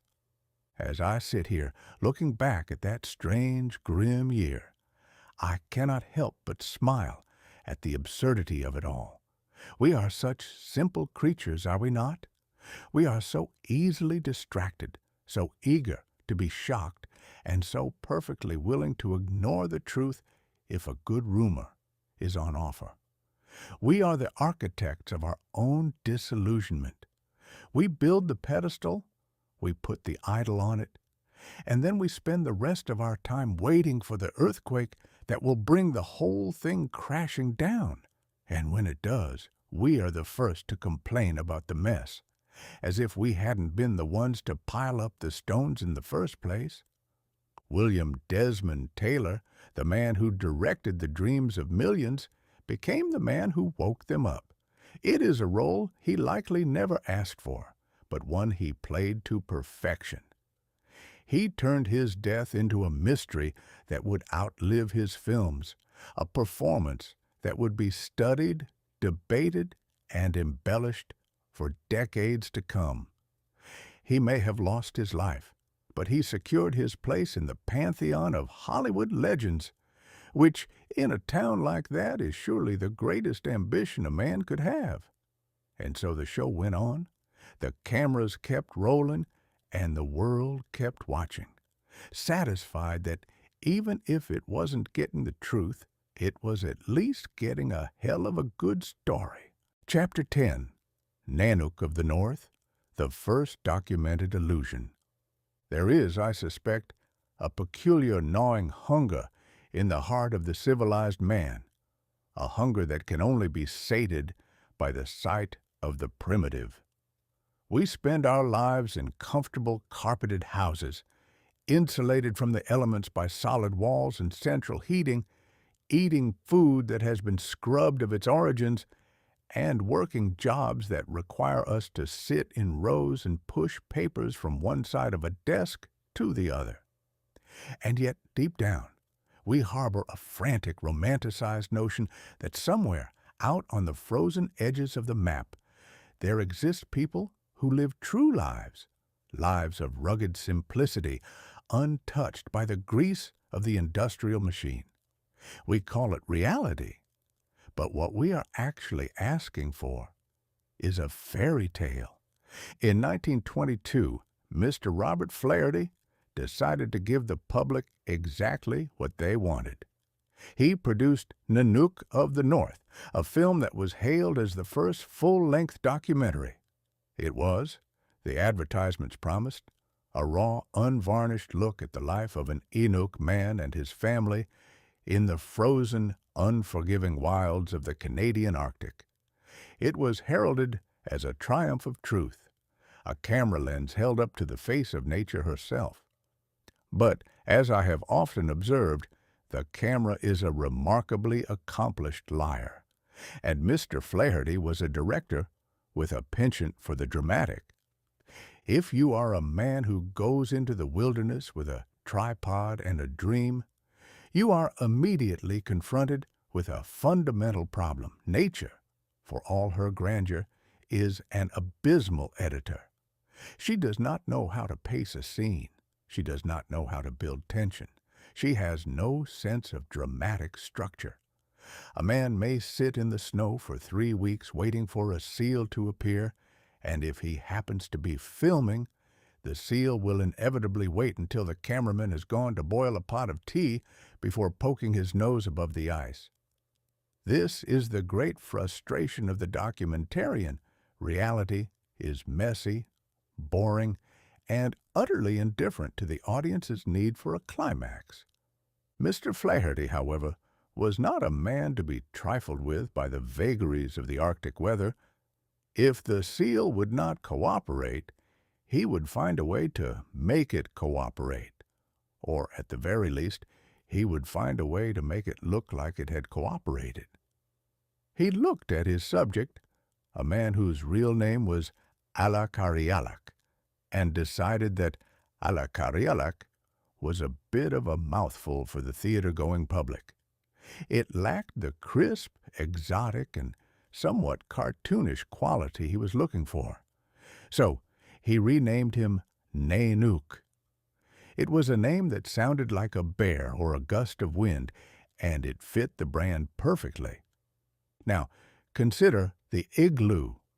The igloo, as every school child knows, is the quintessential Inuk dwelling, a clever bit of engineering that turns a block of ice into a warm, cozy parlor. Mr. Flaherty wanted to film the inside of one, but he soon discovered that the interior of a genuine igloo is, for the purposes of the moving picture, a disaster. It is small, cramped, dark, and utterly impossible to maneuver a bulky 1920s camera into without knocking out the walls. A sensible man would have given up. But Mr. Flaherty was an artist. He ordered his crew to build an igloo, a large igloo, with one entire side cut away so that the camera could sit back and capture the authenticity of the scene. It was a magnificent bit of theater.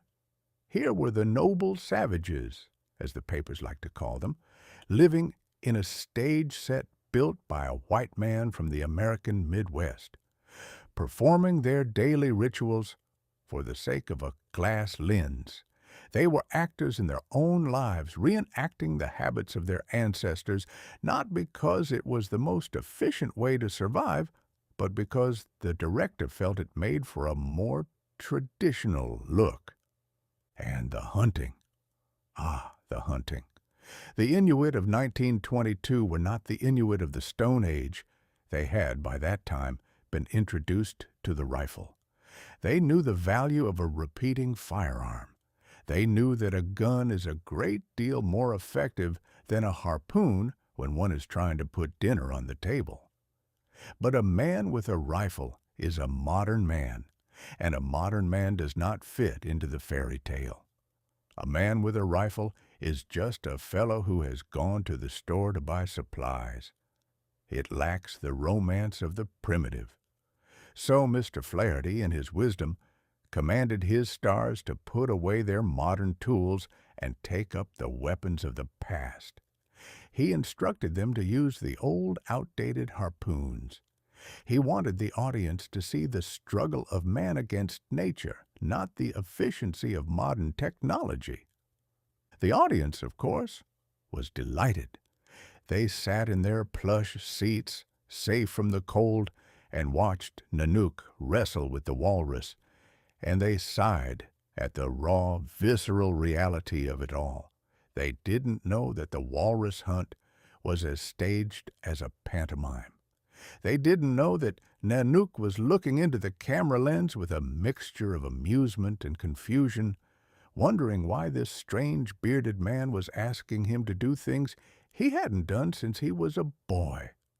They were seeing a man performing the role of an Inuk as defined by a man from Pennsylvania, and they were utterly convinced they were witnessing the unvarnished truth. It is a fascinating paradox, is it not? We call it a documentary, which implies that it is a record of what is. But a documentary is, by its very nature, an act of creation. It is a selection, a framing, and a manipulation. Every time you turn on a camera, you're making a choice about what to include and what to leave out. You are editing the world to fit your own preconceptions. When you watch a documentary, you're not watching reality. You're watching the filmmaker's opinion of reality, dressed up in the clothes of an objective report. Mr. Flaherty, I dare say, was the first master of this particular brand of chicanery. He proved that you don't have to be a liar to make a film. You just have to be a good enough director that the truth doesn't get in the way of a good story. He created a genre. He established the standard for every nature film and human interest special that would follow in his footsteps. He showed us that if you want to capture the soul of a people, you shouldn't film them as they are. You should film them as you want them to be. The world loves a good savage. We love to put them on a pedestal, to admire their simplicity, to wonder at their closeness to the earth. It makes us feel superior in a gentle, benevolent sort of way. We see them and we think, how pure, how untouched, how noble. And yet, we never stop to consider that the very act of filming them, of placing them under the microscope of our curiosity, is the first step in destroying the very thing we claim to admire. We turn them into objects. We turn them into curiosities. We turn them into actors. One can't help but wonder what Alakarialak, or Nanook, thought of the whole business. Did he know he was being turned into a symbol? Did he understand that to the people in the cities, he was not a man with a family, a life, and a set of modern problems, but a representative of a bygone era? He was a man who lived in the world, and he was being used as a prop in a theater of the mind.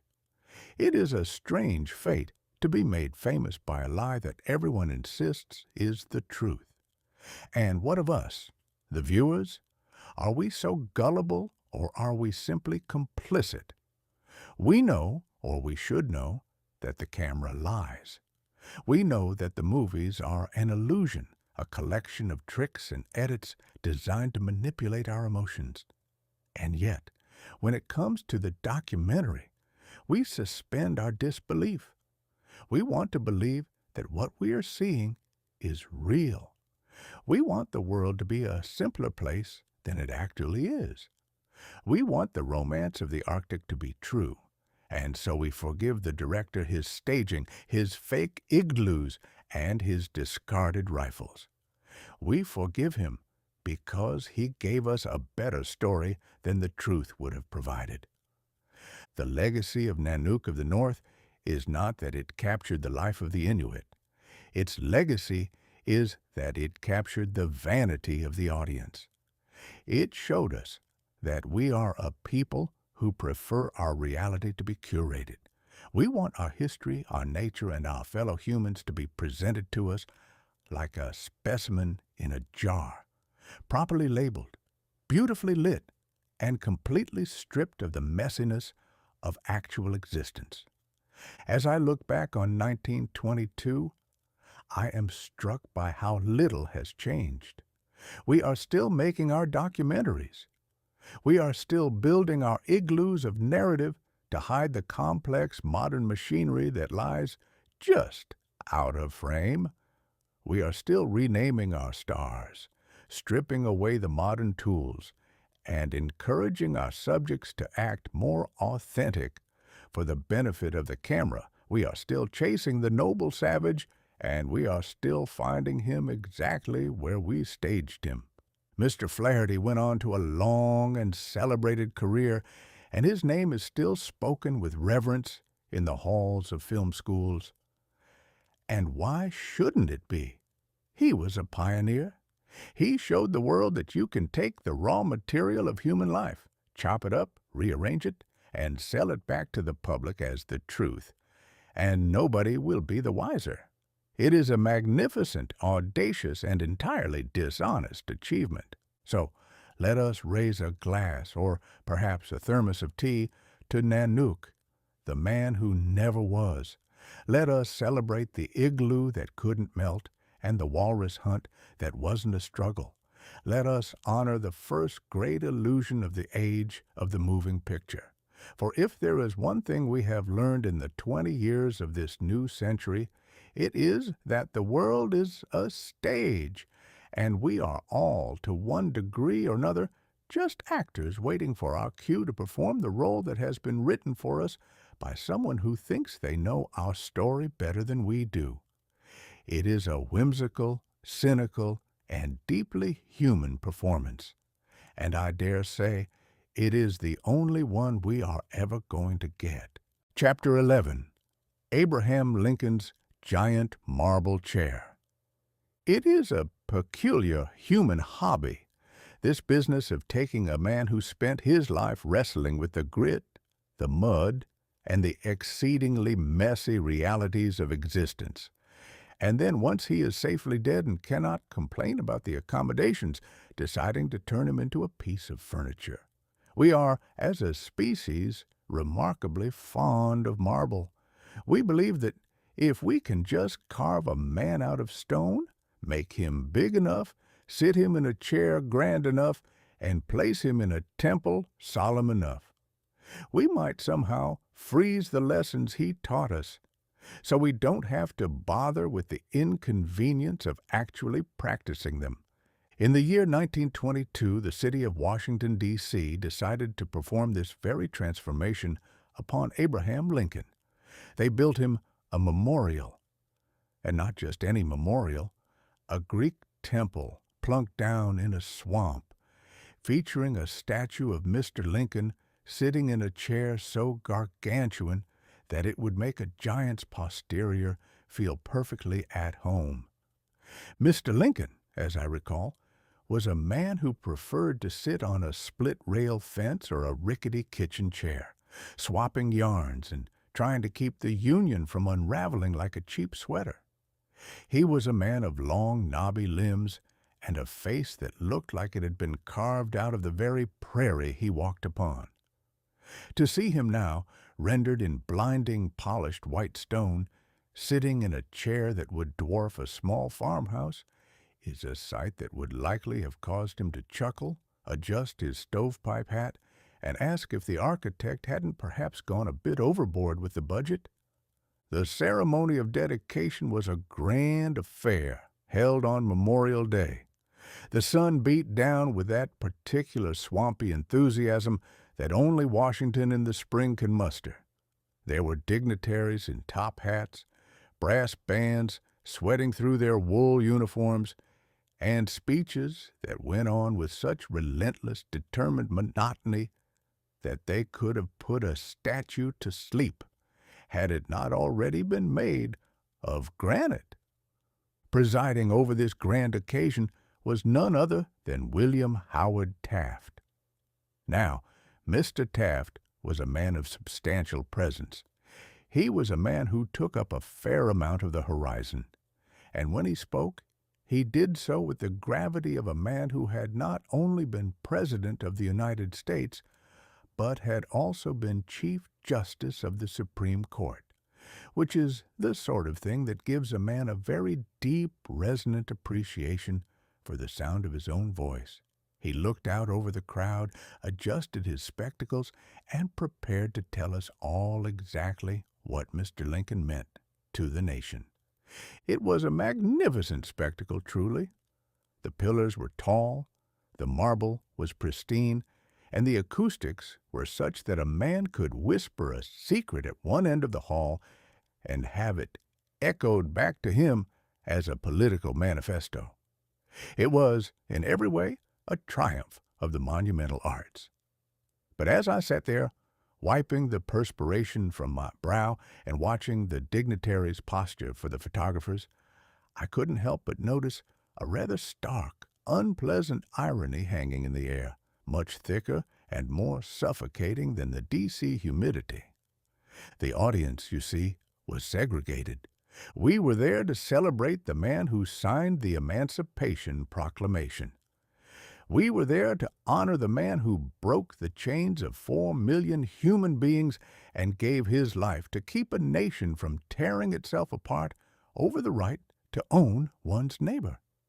And yet, there we were, separating the worthy citizens from the unworthy ones, creating a human barrier of skin color that would have made the late Mr. Lincoln turn in his chair had that chair not been weighing several tons and bolted to the floor. It is the great recurring punchline of American history. We build grand, gleaming monuments to our ideals, and then we invite the public to come and admire them while we continue to violate those very ideals in the parking lot. We are very good at the ceremony. We are very good at the speeches. We are very good at the marble. But when it comes to the messy, difficult, unglamorous work of treating our neighbor as our equal, we seem to get a bit distracted by the grandeur of our own architecture. Mr. Taft's speech was, by all accounts, a master class in the art of saying a great deal while carefully avoiding the most important point. He spoke of the Union. He spoke of the Constitution. He spoke of the majesty of the American experiment. He did not, however, spend much time speaking of the fact that 57 years after the war had ended, we were still having a rather difficult time deciding if the all men are created equal part of the document was a permanent feature or merely a suggestion for a better day. It is a comical, tragic thing, really. We wanted to make Lincoln a god, so we gave him a temple. But Lincoln wasn't a god. He was a lawyer from Illinois who knew how to tell a story and how to bear a burden. He wasn't made of marble. He was made of flesh and blood and a very weary, very burdened spirit. By turning him into a statue, we have made it easier to admire him from a distance rather than to follow his example in the mud of our daily lives. It is much easier to bow before a silent stone giant than it is to stand up to the prejudices of your neighbors. The location itself, the swamp, was perhaps the most honest thing about the whole endeavor. The Potomac, in its wisdom, has always tried to reclaim the ground that the politicians have built upon. It is a fickle, muddy, shifting foundation, and it seems fitting that we should place our most ambitious monuments on a site that is perpetually threatening to sink back into the primordial soup. It reminds us that our lofty ideals, our grand declarations, and our marble chairs are always at the mercy of the elements. The audience, for their part, played their roles with the requisite solemnity. They clapped at the right times. They stood when the band played the anthem. They looked up at the statue with the proper expression of awe, as if the cold, hard stone had something profound to whisper to them. But I wonder if Lincoln could have stepped down from that chair, walked through the crowd, and tapped a few people on the shoulder, would he have been satisfied with what he saw? I suspect he would have looked at the segregation ropes, adjusted his hat, and asked if there wasn't a good tavern nearby where a man could get a decent sandwich and a conversation that wasn't filtered through a megaphone. It is a strange, whimsical, and deeply human comedy, this way we have of remembering our past. We want the heroes to be perfect. We want them to be simple. We want them to be static. We do not want them to be the complicated, contradictory, and deeply troubled individuals they actually were. If Lincoln were here today, he would likely be appalled by the temple we built him. He would see it as a distraction, a way to turn his life into a sermon so that we wouldn't have to look at the realities of our own existence. But as I watched the sun set over the Potomac, casting long, dramatic shadows across the marble floor, I found myself thinking that perhaps the statue serves a purpose after all. It is a mirror, not a mirror of what we are, but a mirror of what we pretend to be. We look at the giant in the chair, and we see our own aspirations. We see the version of ourselves that we hope to become when we finally grow up and stop bickering over the fence line. The homework assignment, as I call it, remains incomplete. The temple is finished, the statue is carved, and the speeches are all safely delivered to the archives. But the work, the real work, the hard work, The work that requires us to look at the man sitting next to us and see a brother rather than a stranger is still waiting for us, buried somewhere under the floorboards of the history we are so fond of polishing. Mr. Lincoln's giant chair is a fine piece of work, to be sure.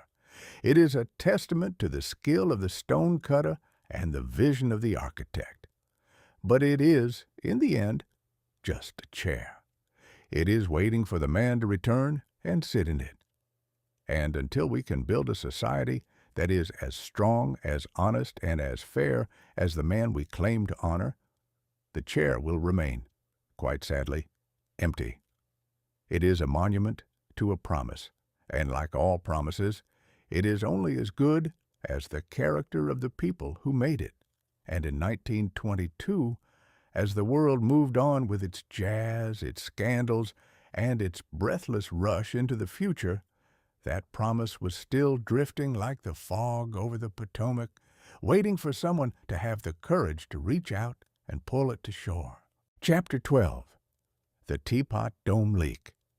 If you ever wish to observe the true unadulterated nature of a politician, you should not look for him on the campaign trail, where he is busy promising to build bridges to the moon and provide free lemonade to every man, woman, and child in the county. No, the time to observe a politician is when he thinks nobody is looking, specifically when he is holding a bag containing several $100,000 in cash that he didn't quite earn in the honest sweat of his own brow. There is a specific quality to the way a man holds a bag of loot. It is a mixture of profound nervousness and the sort of self-satisfied grin that one usually reserves for a schoolboy who has successfully swiped a slice of pie from the pantry. In the year 1922, Washington, D.C. was a town that smelled less of cherry blossoms and more of grease. It was the smell of crude oil, that dark, viscous, and remarkably slippery substance that had, in the span of a few short years, become the lifeblood of the modern machine. We had decided as a nation that we couldn't possibly conquer the future without a great deal of it, and so the federal government had set aside vast tracts of land known as reserves to ensure that the United States Navy would never find itself stuck in the middle of the ocean without the fuel to move its battleships. It was a noble intention, the sort of foresight that fills a statesman with pride and causes him to puff out his chest and talk about the security of the Republic. But noble intentions in Washington are often treated like a cheap suit of clothes. They look fine in the window, but they tend to wear out in the seat and the elbows the moment you actually try to sit down and do some work. The man in charge of these reserves was Albert Fall, the Secretary of the Interior. Mr. Fall was a man of the Old West, a man who wore a large hat, talked with a drawl that sounded like it had been filtered through a mouthful of gravel, and possessed a firm, unshakable belief that a man's worth was measured by the amount of land he held and the amount of money he could move around without alerting the tax collector. Mr. Fall looked at the Teapot Dome Reserve in Wyoming, a patch of land so named because of a rock formation that looked suspiciously like a kettle for the afternoon tea, and he saw not a strategic asset for the defense of the nation, but a very large, very dark, and very liquid opportunity. You see, Mr. Fall had a problem common to many men of his station. He had a taste for the finer things and a wallet that was, frankly, not quite keeping up with his imagination. He had a ranch to run, cattle to buy, and the sort of lifestyle that required a steady, reliable infusion of cash. And there, sitting under the soil of Wyoming, were millions of barrels of oil belonging to the people of the United States. It occurred to Mr. Fall that the government was not particularly good at pumping oil. In fact, it was rather clumsy at it. It seemed only charitable, really, to hand that responsibility over to men who knew what they were doing. Men like Harry Sinclair and Edward Doheny, who happened to have a great deal of cash and a very limited appreciation for the rules of competitive bidding. It was a business transaction conducted with the discretion of a pair of cat burglars. Mr. Fall did not advertise the leases. He did not call for public auctions. He did not put a sign out in front of the Teapot Dome Rock formation saying, "Oil for sale to the highest bidder." Instead, he conducted the entire affair behind closed doors, in the sort of hushed, cigar smoke-filled rooms that are the true cradle of American democracy. In exchange for the rights to pump the nation's oil, Mr. Sinclair and Mr. Doheny provided Mr. Fall with loans.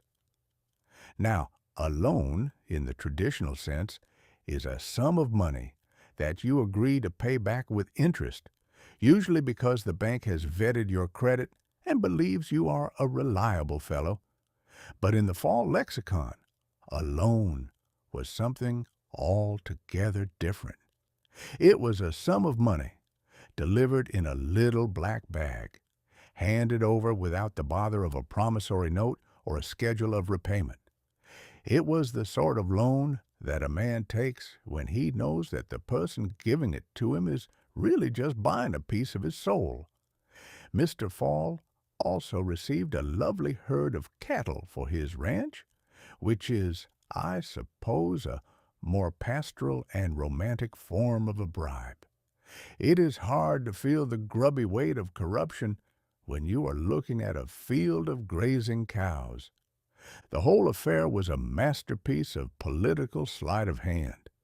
It was the birth of the modern political oil slick, a situation where the government is supposedly protecting the public interest while simultaneously ensuring that the private bank accounts of its friends are well lubricated. It was, as the saying goes, a way to ensure that while the government couldn't afford to pay its veterans or fix its roads, it could always find a way to make a billionaire a little bit slicker. The irony of the name Teapot Dome is not lost on anyone who considers the absurdity of it all. A teapot is a domestic, wholesome, and entirely unthreatening object. It suggests scones, jam, and the polite gossip of a Sunday afternoon. To name a massive multi-million-dollar corruption scandal after a kitchen utensil is a stroke of pure, unintentional genius. It frames the entire affair in a light that is both ridiculous and tragic. It turns the betrayal of the public trust into a farce, a sort of legislative pantomime where the actors are wearing the robes of authority, but the script has been written by a confidence man. But the leak was not to be contained. Oil, by its nature, tends to spread, and so do the stories of men who suddenly start buying ranches and livestock when their government salary would barely cover the cost of a good suit of clothes. Whispers began to circulate. Journalists, those pesky, ungrateful creatures who insist on looking into things they don't understand, began to ask questions. They looked at the leases, they looked at the cattle, they looked at the little black bags, and slowly the truth began to bubble up to the surface, thick, dark, and smelling faintly of sulfur and deception. Mr. Fall, for his part, was quite shocked, I tell you, that anyone would imply such a thing. He maintained that the transactions were entirely legal, entirely professional, and had absolutely nothing to do with the millions of barrels of oil he had handed over to his friends. He played the part of the indignant public servant with the conviction of a man who has practiced his lines in the mirror every morning for 20 years. But the law even in Washington, has a way of being a nuisance when it gets its teeth into a piece of evidence that cannot be ignored. The Teapot Dome scandal did not break the government, for the government is a durable beast that can survive almost anything, but it did leave a stain. It left a dark, iridescent sheen on the reputation of the Harding administration that no amount of scrubbing could remove. It proved to the American people that the business of America is business, as some wag once put it, was a motto that could be taken entirely too literally. It showed that when you put a man in charge of a resource, you must be careful that he doesn't decide the resource is actually his own personal inheritance. We often talk about the dignity of the office, but the Teapot Dome leak was a reminder that the office is only as dignified as the person sitting in the chair. You can carve the seal of the United States into the mahogany, you can hang the flags on the walls, and you can play the music when the dignitary walks into the room, but none of that prevents a man from keeping a little black bag under his desk. As I look back on 1922, I am struck by the sheer repetitive nature of the human comedy. We keep electing the same kind of men, we keep giving them the same kind of power, and we keep expressing the same kind of shock when they succumb to the same kind of temptations. We are like a man who repeatedly walks into a wall, gets a headache, and then expresses surprise that the wall is still there. The Teapot Dome affair was a master class in the art of political grease. It showed us that if you want to get something done in the corridors of power, you don't need a reasoned argument or a mandate from the people. You just need a generous supply of crude oil and a firm understanding of how to hide a cattle herd in a ledger. It was a gritty, sordid, and entirely predictable chapter in our history, a story that reminded us that the greatest risks to the nation are not the ones lurking on the outside, but the ones sitting in the office of the Secretary of the Interior, trying to look as though they are merely tending the tea. The leak, in the end, was cleaned up, or at least covered over with a fresh layer of political rhetoric. The leases were canceled, the investigations were filed away, and the world moved on to the next scandal, the next sensation, the next distraction.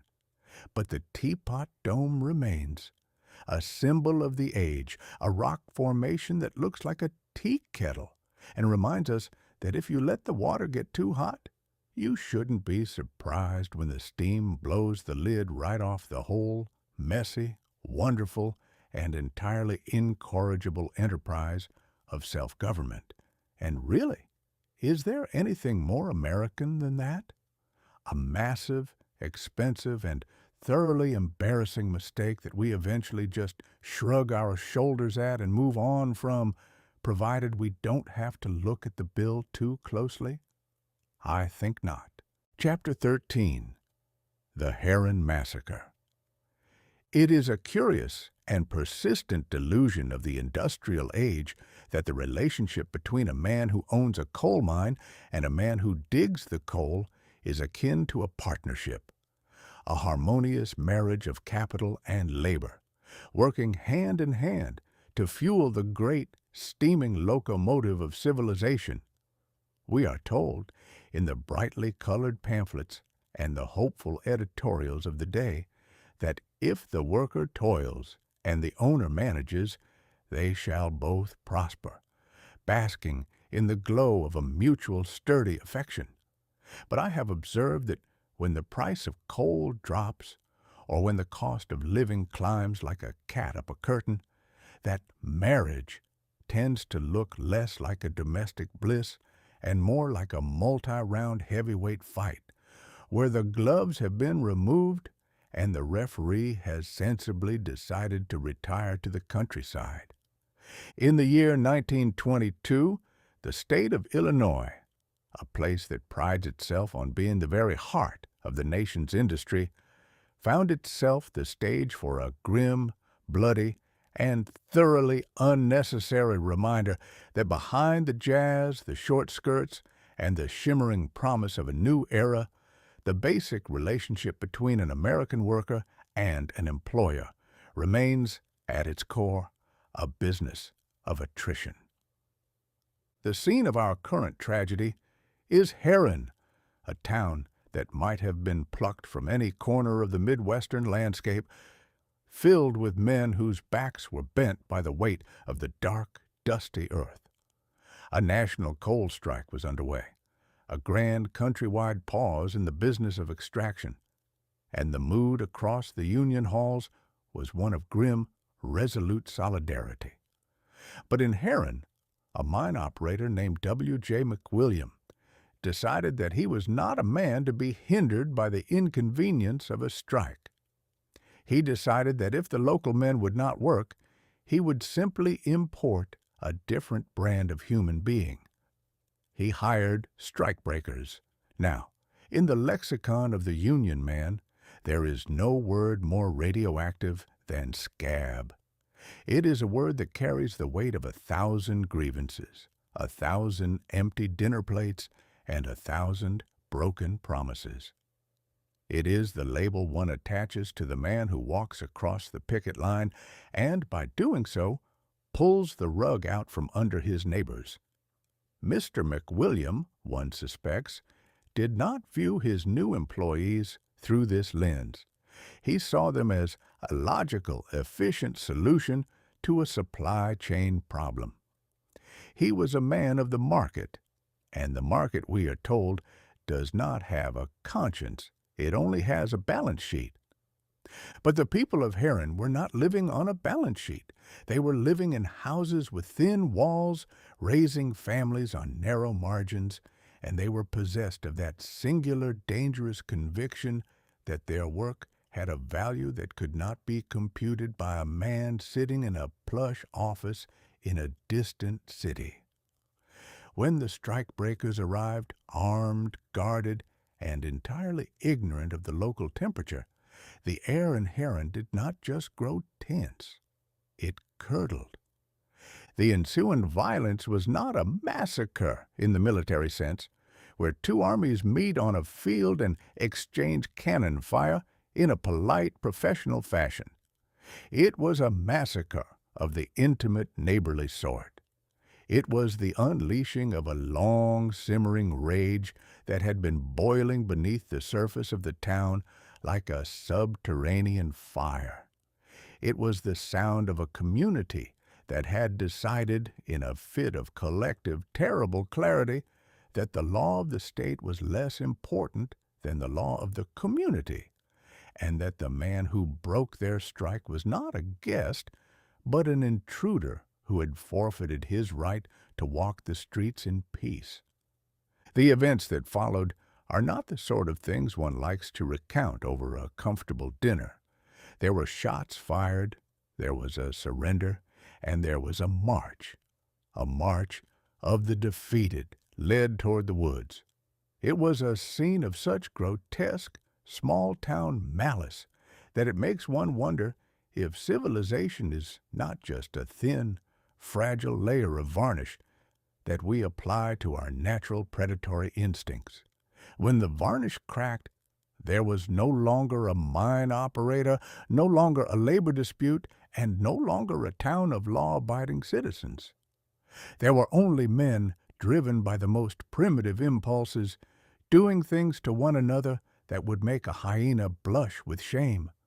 When the dust finally settled, the bodies lay in the sun, and the nation looked on in a state of confused, stuttering horror.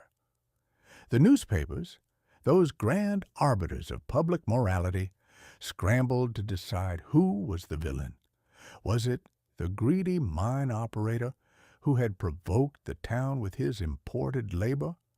Was it the strikers who had turned their town into a slaughterhouse? Or was it the law, which had stood by with its hands in its pockets while the powder keg was being lit? The answer, as is usually the case in these matters, is that everyone was guilty, and yet nobody felt the weight of it. The mine operator went back to his business, the miners went back to their pits, and the town of Herrin went back to the business of being a town, albeit one with a very long, very painful memory. There were trials, of course. There were lawyers in fancy suits who descended from the cities. There were witnesses who suddenly developed the most convenient cases of amnesia, and there were juries who were, by a curious coincidence, composed entirely of people who understood exactly why the violence had occurred. In the end, nobody was convicted. It was as if the crime had been committed by the wind, or the trees, or the dark, heavy earth itself. It is a sobering thing to contemplate that in the great progressive year of 1922, a year of radio, film, and the grand soaring architecture of the Lincoln Memorial, we were still capable of descending into the dark, bloody alleys of the medieval world. We are not as far removed from the cave as we like to pretend. We have just traded our clubs for picket signs and our stone walls for factory fences. But the temper, that hot, irrational, and deeply human temper, remains identical. One cannot help but admire the sheer, galling absurdity of the American worker's position. He is told that he is the backbone of the nation, the salt of the earth, the hero of the patriotic song. But when he tries to claim a slightly larger portion of the bread he has baked, he is met with the cold, hard logic of the machine. He is told that he is interfering with trade, that he is threatening the prosperity of the Commonwealth, and that, should he be stubborn enough to persist, he is entirely replaceable by a man who will work for half the wage and twice the misery. It is a rigged game played on a field where the rules are written by the people who own the ball. And the Herrin Massacre was simply the moment when the players decided they were tired of playing by the rules and decided to burn the stadium down instead. There is a lesson here, I suppose, if one cares to look for it. It is that a society cannot function on the basis of a contract alone. It requires a certain amount of decency, a certain amount of empathy, and a certain amount of recognition that the man on the other side of the bargaining table is not an opponent to be crushed, but a person to be dealt with. When you strip that away, when you reduce human beings to the status of commodities and treat their lives as expenses on a ledger, you are inviting a reckoning. You are telling them that their dignity has no market value. And when they finally turn around and show you exactly how much they value that dignity, you should not be surprised when the result is a catastrophe. The massacre at Herrin did not change the laws of labor, and it did not stop the coal from flowing.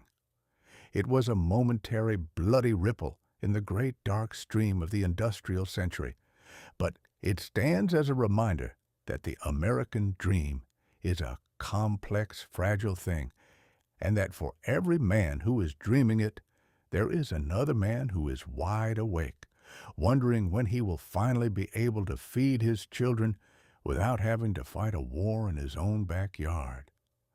As I look at that year, that wild, loud, and brilliantly erratic year of 1922, I see Herrin not as an outlier, but as a symptom. It was a year where the tension between the old world and the new, between the machine and the man, between the haves and the have-nots, reached a fever pitch. We were all running at full speed, clutching our pocket watches and checking our stock prices, and we didn't notice the fire that was burning in the mines. We were too busy listening to the jazz, too busy watching the silent films, and too busy reading our condensed digests to hear the sound of the world breaking apart, one small forgotten town at a time. And so we move on. We put the massacre in the history books. We name a few streets. We build a few monuments. And we pretend that we are better than the men who fought in that field. But I wonder if, underneath our polite modern veneer, we are not all just one bad day away from Herrin. I wonder if, when the pressure gets high enough and the promises get thin enough, we wouldn't all reach for the same ugly, primitive solution. It is a whimsical thought, isn't it? That for all our progress, for all our technology, and for all our talk of liberty, we are still just a town of miners and mine owners, waiting for the strike to start and the blood to run. And the most depressing part of it all, we know exactly how the fight ends, and we are going to start it all over again tomorrow, as if this time the rules will be different. That is the true comedy of the human race. We never learn, and we never get tired of failing. Chapter 14. The British Broadcasting Company, the Polite Wireless. There is a peculiar and persistent myth that haunts the corridors of government buildings the world over. The notion that if you leave a resource unattended, it will invariably fall into chaos, anarchy, or worse yet, a lack of proper manners. When the wireless, that miraculous invisible web of electric shivers and radio waves, began to knit the world together in the early years of the 20th century, the authorities in London looked upon it with a mixture of profound wonder and equally profound suspicion. Here was a medium that could, quite literally, put the voice of a man into the living room of a stranger, crossing borders, walls, and classes with the indifference of a ghost. To the British establishment, this was not merely a technological advancement. It was a riot waiting to happen. By 1922, the ether was filled with the discordant, buzzing, crackling symphony of the experimental age. Amateurs, tinkerers, and enthusiastic madmen were busy broadcasting everything from opera arias to recipes for turnip soup, often all at once, creating a sort of sonic stew that was as invigorating as it was impossible to digest. It was the Wild West of the airwaves, a place where the signal was weak, the static was loud, and the rules of decorum were non-existent. It was, in short, a wonderful, chaotic mess, and the British Empire, which had built its entire reputation on the foundation of a very stiff upper lip, simply could not abide it. And so they birthed the British Broadcasting Company. If one were to imagine the antithesis of the wild, buzzing, unregulated airwaves, it would be the BBC. It was the institutionalization of the air, an attempt to take the infinite, invisible space and dress it in a three-piece suit and a bowler hat.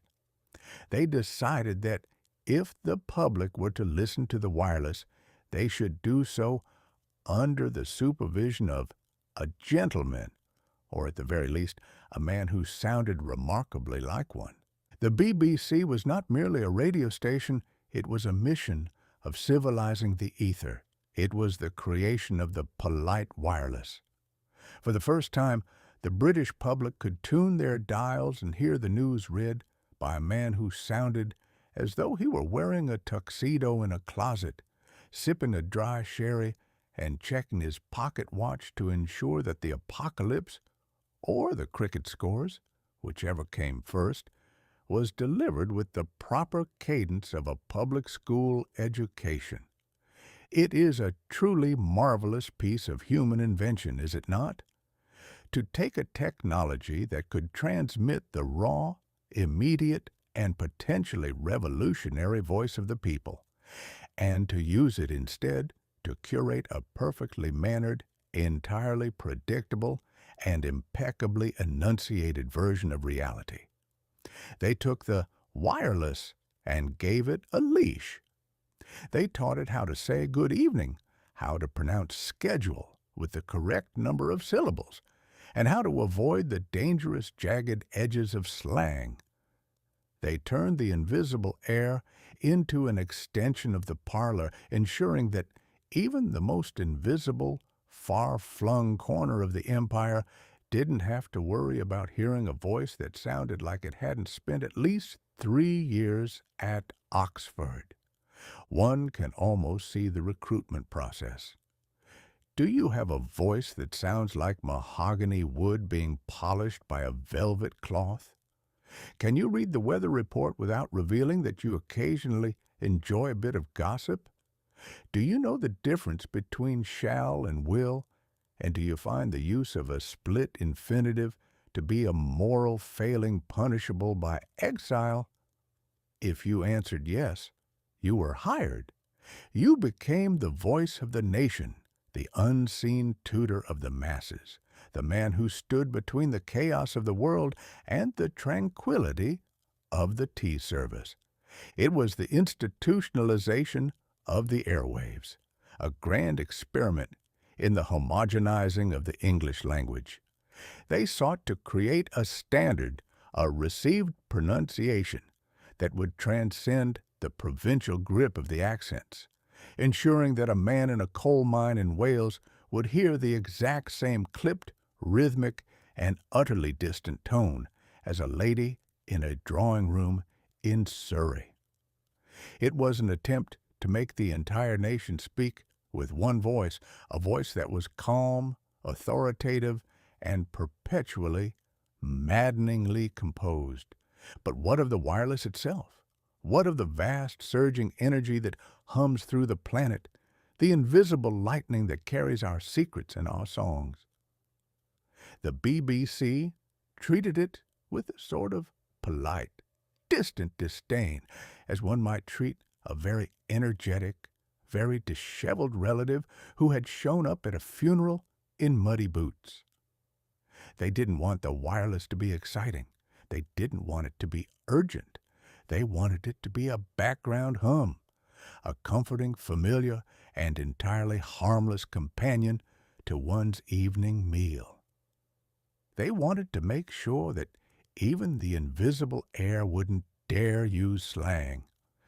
It is a curious business, the way we take the most expansive, wondrous tools and immediately find a way to shrink them down to the size of our own small, tidy lives. We are like children who are given a telescope to view the galaxies and decide to use it to count the leaves on the neighbor's tree. We take the potential for a revolution and we turn it into a broadcast schedule. One can't help but laugh at the sheer absurdity of it. Here was a machine that could bring the world to your fingertips, and the first thing we did was use it to standardize the pronunciation of the word advertisement. We spent our time and our ingenuity ensuring that the news was read by someone who sounded like they were announcing a change in the train schedule, rather than an event that might actually affect the life of the listener. It was a victory for order, certainly. It was a victory for the preservation of the status quo. But it was a loss for the spirit of discovery, for the wild, unpredictable, and potentially dangerous thrill of being part of a larger, messier world. And yet there is a perverse sort of charm to it. The BBC became a symbol of the British way of life, resilient, imperturbable, and slightly pompous. It became the soundtrack of the empire, the voice that you heard in the furthest reaches of the globe, reminding you that no matter how hot the sun, no matter how distant the shores, there was always someone in London wearing a tuxedo, speaking in a perfectly modulated tone and assuring you that the world was still turning, the tea was still brewing, and the standards were still being upheld. It was a form of collective security. In a world that was becoming increasingly loud, increasingly complicated, and increasingly difficult to manage, the BBC offered a sanctuary of sanity. It provided a voice that you could trust, not because it was telling you the truth necessarily, but because it sounded so incredibly, unshakably certain of its own correctness. It was the institutionalization of the right way to do things, and in 1922, that was a commodity in very high demand. But as I sit here listening to the crackle and pop of the radio in the corner, I can't help but wonder what the wireless really thinks of all this. I like to imagine the radio waves themselves, those invisible, impudent electric spirits laughing at our efforts to tame them. I like to imagine them mocking our announcers, distorting their vowels and slipping in bits of static and stray signals from the wild, unkempt world outside, just to remind us that we aren't quite as in control as we'd like to believe. We are such a funny, stubborn lot. We try to put the wind in a cage and then wonder why it doesn't sing the songs we want to hear. We try to put a tuxedo on the thunder and then wonder why it doesn't sound quite right when it crashes. We are so afraid of the wild, of the loud, and of the unmanicured that we would rather have a world that is small, tidy, and dull than one that is vast, terrifying, and alive. The BBC was the triumph of the tidy over the vast. It was the moment we decided that the most important thing to do with the miracle of the airwaves was to make sure it didn't disrupt the dinner conversation, and looking back, I dare say that is the most human thing we could have done. For if we had let the wireless be truly free, if we had let it be as wild and untamed as the lightning it rides upon, we might have had to listen to things we didn't want to hear. We might have had to face the reality of the world as it truly is, rather than the version of it that is read to us by a man in a tuxedo. So, let us tip our hats to the BBC. Let us honor their commitment to the perfectly enunciated weather report and the impeccably timed time check. Let us recognize their role in ensuring that no matter what happens in the world, the voice on the radio will never, ever lose its composure. It is a whimsical, stuffy, and entirely characteristic effort to impose order on a universe that is, by its very nature, a sprawling, chaotic, and wonderfully messy accident. And if we must listen to the wireless, I suppose we could do worse than to listen to someone who sounds like they know where the silverware is kept. After all, if the world is going to end, I'd much rather it be announced by a man who knows how to pronounce his vowels, wouldn't you? It makes the catastrophe feel so much more civilized, somehow. And that, in the grand, absurd, and entirely unmanageable scheme of things, is quite an achievement indeed. Chapter 15. The Invention of Water Skiing. There is a deep-seated, incurable restlessness in the American spirit that manifests itself in the most peculiar ways.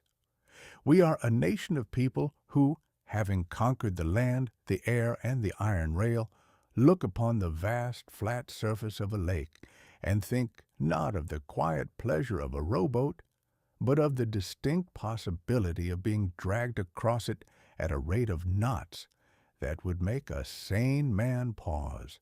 By 1922, we had already decided that riding in a motorboat was, while exciting, far too passive. It was too much like sitting in a living room that happened to be moving. It lacked the necessary element of peril, that essential component of any truly American pastime. Enter Mr. Ralph Samuelson, a gentleman from the shores of Lake Pepin, Minnesota. Mr. Samuelson was a man who possessed either a surplus of imagination or a severe shortage of good sense, depending on whether you asked the local doctor or the local undertaker.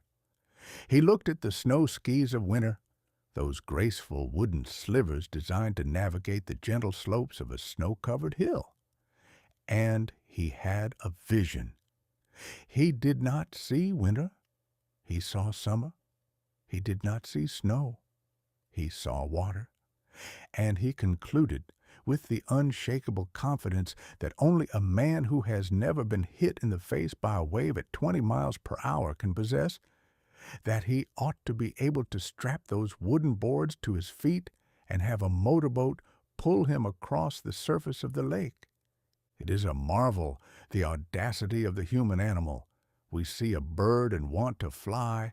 We see a fish and want to swim. We see a lake and want to stand on top of it, preferably while holding a rope connected to a machine that smells like gasoline and impending doom. The experiment, if one can call it that, was a display of physics that would have made Sir Isaac Newton hide his face in his hands and retire to a quiet monastery.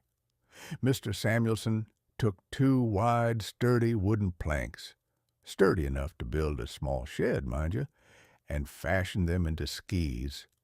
He then enlisted his brother to man the motorboat, a craft that likely had the horsepower of a diligent lawnmower and the reliability of a politician's promise. The plan was simple. The brother would accelerate, the boat would surge forward, and Mr. Samuelson would rise from the water like a majestic, wooden-footed deity. The reality, of course, was considerably less graceful. The first attempt, I suspect, was a master class in human kinetic sculpture, or, to be more precise, a master class in the art of the belly flop. The boat roared, the rope went taut, and Mr. Samuelson, for a fleeting, glorious second, experienced the sensation of being alive. And then he experienced the sensation of being a skipping stone. The laws of gravity are, unlike the laws of the state, entirely indifferent to your intentions. They do not care that you have spent all afternoon shaping the boards, and they do not care that you are a pioneer of sport. They care only that you are a mass of water and bone moving at an unreasonable speed, and they demand that you return to the surface with the greatest possible impact. He wiped out, naturally. He wiped out with the sort of enthusiasm that would suggest he was being paid for the performance. He was tossed, tumbled, and dunked into the cold, bracing waters of Lake Pepin until he emerged looking like a man who had been put through a very vigorous, very wet laundry cycle. But he did not quit. He was an American, after all, and we are raised on the belief that if you fail at a thing once, it is merely a sign that you must try it again, only this time with more speed. He adjusted his stance. He adjusted his lean. He adjusted his expectations. And finally, after a succession of plunges that would have given a porpoise a migraine, he managed to stay upright. He rose from the depths, the water curling behind him like a white ribbon, and he found himself skimming across the lake, balancing on the edge of a disaster that he was somehow, miraculously, avoiding. He had invented a way to get a concussion while wearing a swimsuit. It is the birth of the extreme sport, though we didn't have the phrase for it back then. We simply called it a fool's errand. But soon the errand became a craze. The sight of a man standing on water pulled by a boat was a spectacle that could not be ignored. It was the sort of thing that drew a crowd. People would line the shore, watching with a mixture of terror and delight, waiting for the inevitable moment when the skier would lose his balance, catch an edge, and go flying through the air like a discarded toy. It was the best show in town, and the price of admission was merely the cost of a thermos of coffee and the willingness to stand in the sun. The evolution of water skiing is, when you think about it, a perfect metaphor for the 20th century. We are constantly looking for ways to make the simple more complicated and the safe more dangerous. Why row a boat when you can be towed? Why swim in the lake when you can stand on top of it? We have this insatiable need to be faster, higher, and wetter. We have decided that the natural state of man is not to be comfortable, but to be challenged, or at the very least, to be inconvenienced in a way that feels like an achievement. And the equipment. Good heavens, the evolution of the equipment. It started with humble planks, thick enough to serve as a dining table for a family of 4. It moved to finer, more aerodynamic woods, and then to composites and plastics, materials that would baffle the mind of a man from 1822. We have made the skis lighter, the boats faster, and the ropes stronger, all in the service of keeping us upright on a liquid surface that has absolutely no intention of holding us up. I have often wondered if Mr. Samuelson in his later years sat by the shore and watched the modern water skier, zipping back and forth with a grace that bordered on the arrogant. Did he feel a sense of pride? Did he look at the slalom course, the jumps, and the tricks and think, I started that? Or did he look at the bruised, wet, and exhausted participants and think, I am responsible for a great deal of misery, and I should have stuck to fishing? There is a particular dignity to the water skier, provided they are upright. They have a posture of defiance, a lean that says, I am conquering nature, and if I fall, I shall do so with the confidence of a man who knows he can swim back to the boat. But the moment the rope slips, the moment the balance is lost, that dignity evaporates. The water skier becomes just another person in the water, splashing about with the same undignified haste as a toddler in a bathtub. It is the great equalizer, the lake. It does not care if you are a champion or a novice. It treats you with the same wet, cold, and entirely unceremonious welcome. We have, in the years since that first fateful day on Lake Pepin, turned water skiing into an industry. We have competitions, we have records, and we have people who dedicate their entire lives to perfecting the art of staying on top of the H2O. We have turned a man's whim into a global phenomenon, and yet beneath the polish and the professionalism, it remains at its heart the same bizarre, counterintuitive, and entirely whimsical act. A person standing on 2 boards holding onto a rope, hoping that the boat doesn't stop, and praying that the water doesn't decide to reassert its authority. It is the American way. We don't just exist in the world. We try to perform a feat of endurance within it. We treat the environment as a stage for our personal bravado.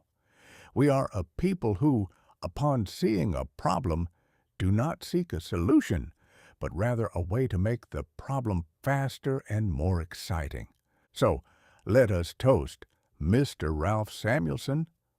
Let us raise a glass to the man who looked at the calm, peaceful water of the North and said, I think I'd like to have a headache.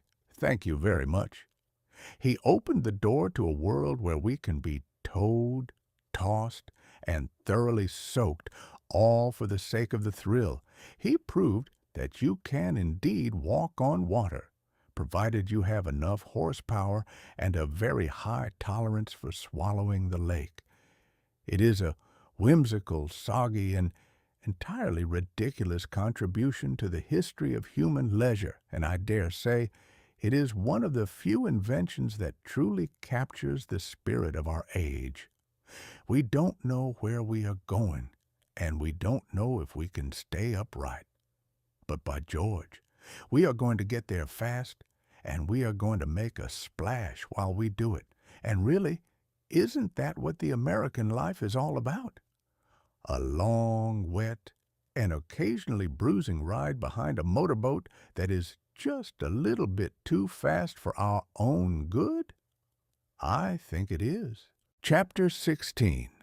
The 9-inch Screen Prequel. Mechanical TV.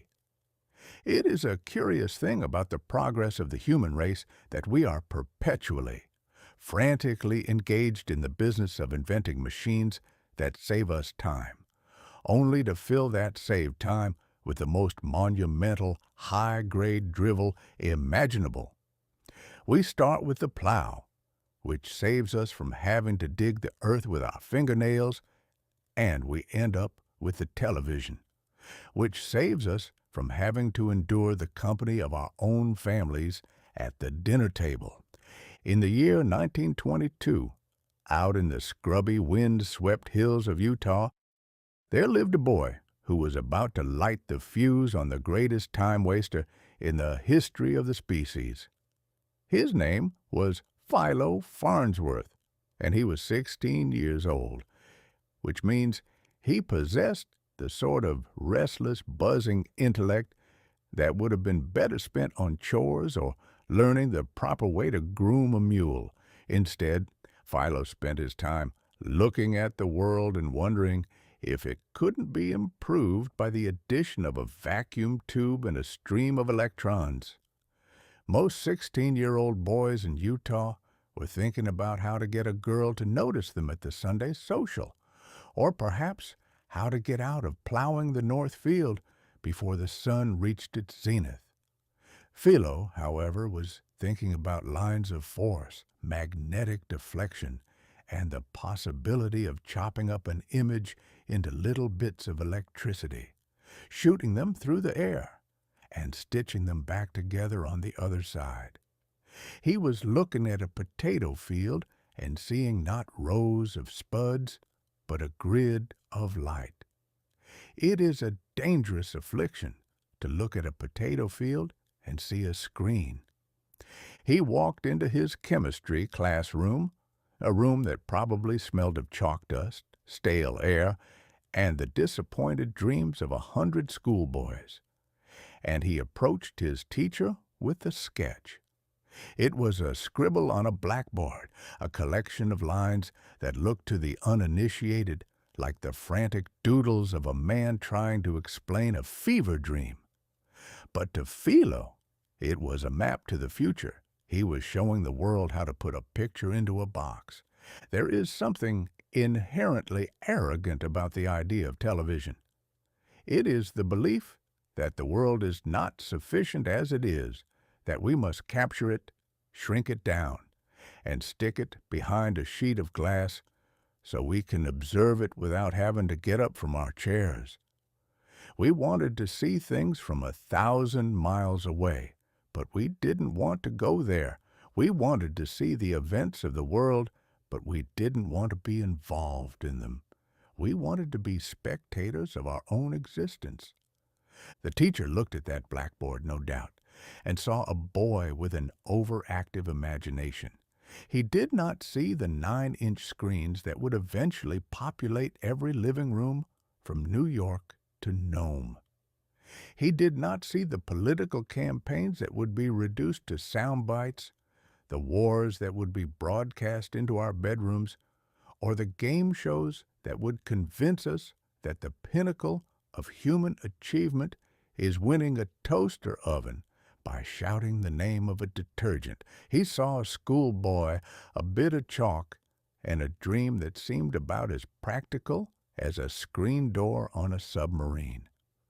Philo's idea was for an electronic system, mind you. The rest of the world's tinkerers were busy playing with mechanical television, which was a grand, clunky business of spinning metal discs with holes punched in them like a Swiss cheese sandwich that had been put through a meat grinder. It was a contraption that whirred, clicked, and spat out a picture the size of a postage stamp. And it was about as reliable as a 3-legged dog in a thunderstorm. Philo looked at all that clicking, whirring nonsense and decided it was a dead end. He wanted to use the electrons themselves, to paint the screen with a beam of light that moved faster than the blink of an eye. It is the mark of a true inventor that he looks at the work of his elders and decides they are all merely playing with toys. Philo wanted to harness the light. He wanted to turn the invisible ether into a mirror. And truth be told, he succeeded. He lit the fuse. He set in motion the machine that would eventually ensure nobody ever had to look at their spouse across the dinner table ever again. Think of it. The television is the ultimate antisocial device.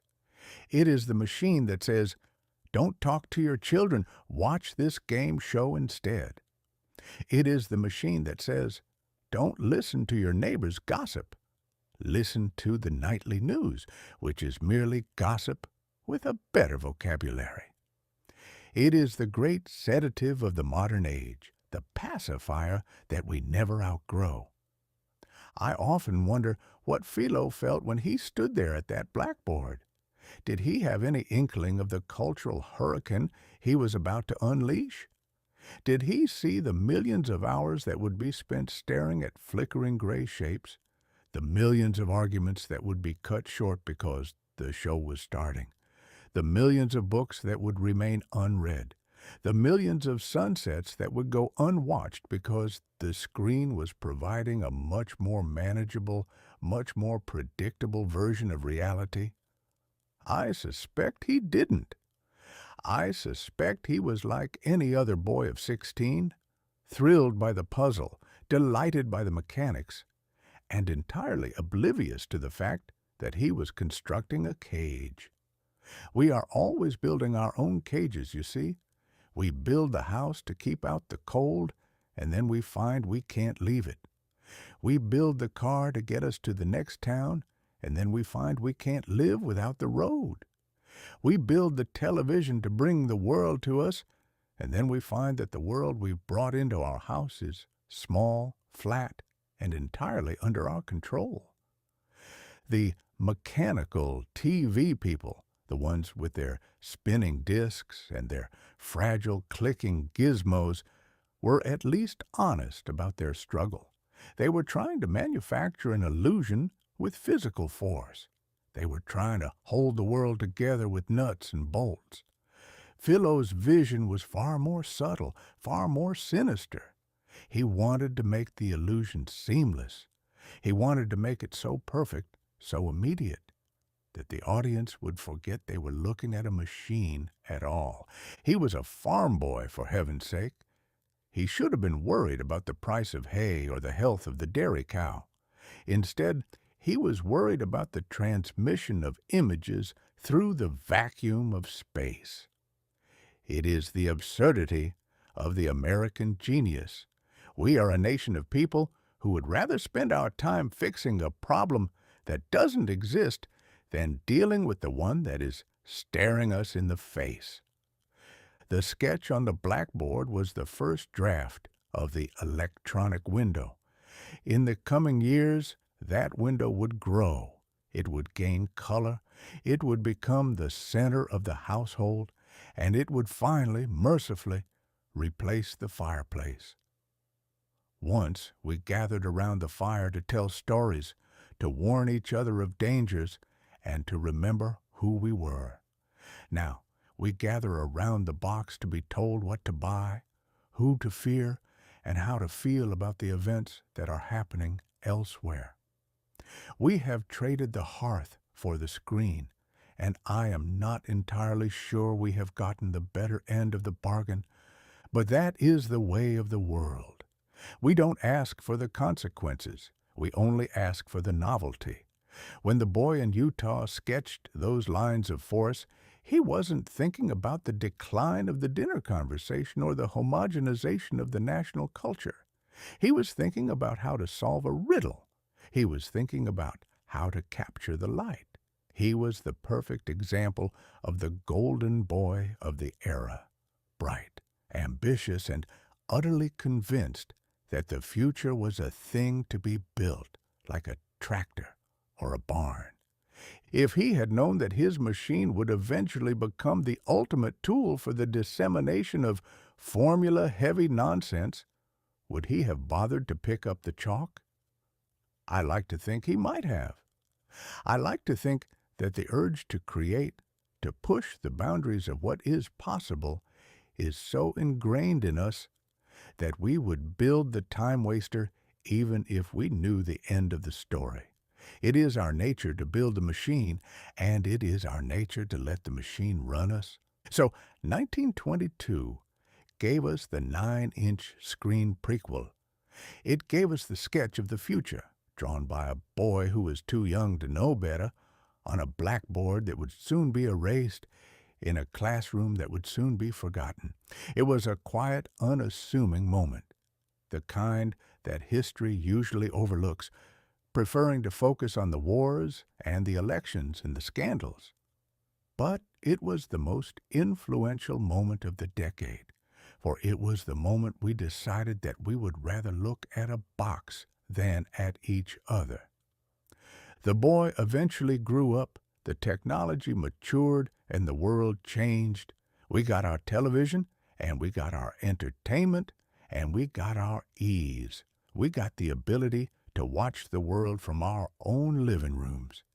And we paid the price for it day by day, hour by hour, in the currency of our attention. As I look at that 16-year-old boy in my mind's eye, standing there with the chalk in his hand, I don't feel anger, and I don't feel judgment. I feel a sort of pity.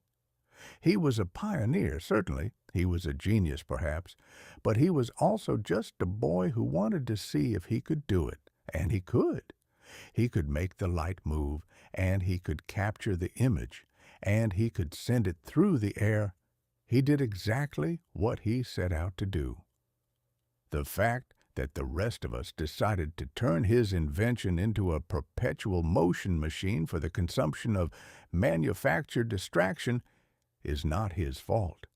It is our own. We are the ones who turned the screen into a god. We are the ones who sat down and stopped talking to our neighbors. We are the ones who chose the 9-inch image over the living, breathing, imperfect reality of the world outside the door. Philo Farnsworth just gave us the tool. We were the ones who decided to build our life around it. And so the roadmap of the 20th century continues, winding its way through the theaters and the radio stations and the coal mines and the halls of government, all leading toward that glowing, humming box in the corner of the room. It was a long journey, but it started with a sketch on a blackboard, a boy with a hunch, and a desire to see what was happening on the other side of the hill. We should have stayed on this side of the hill, perhaps. We should have walked up the path, felt the wind, and looked for ourselves. But we wanted the window, and we got it. And now we are left to wonder what it was we were so anxious to see, and why it seemed so much smaller, so much dimmer, and so much less interesting than the world we left behind. It is a whimsical, sad, and entirely predictable conclusion to the saga of the man who wanted to capture the light, and succeeded only to find that light, when captured, is just another shadow. Chapter 17. Egypt's One-Sided Independence. There is a singular kind of comedy to be found in the history books, particularly when one stumbles upon the chapter where a great empire decides, quite suddenly, and with a magnificent show of benevolence, that it is time for one of its occupied territories to be independent. It is much like a cat announcing that it has decided to grant the mouse its freedom, provided, of course, that the mouse remains in the cat's parlor, pays rent for the use of the floorboards, and promises not to leave the premises without filling out a form in triplicate.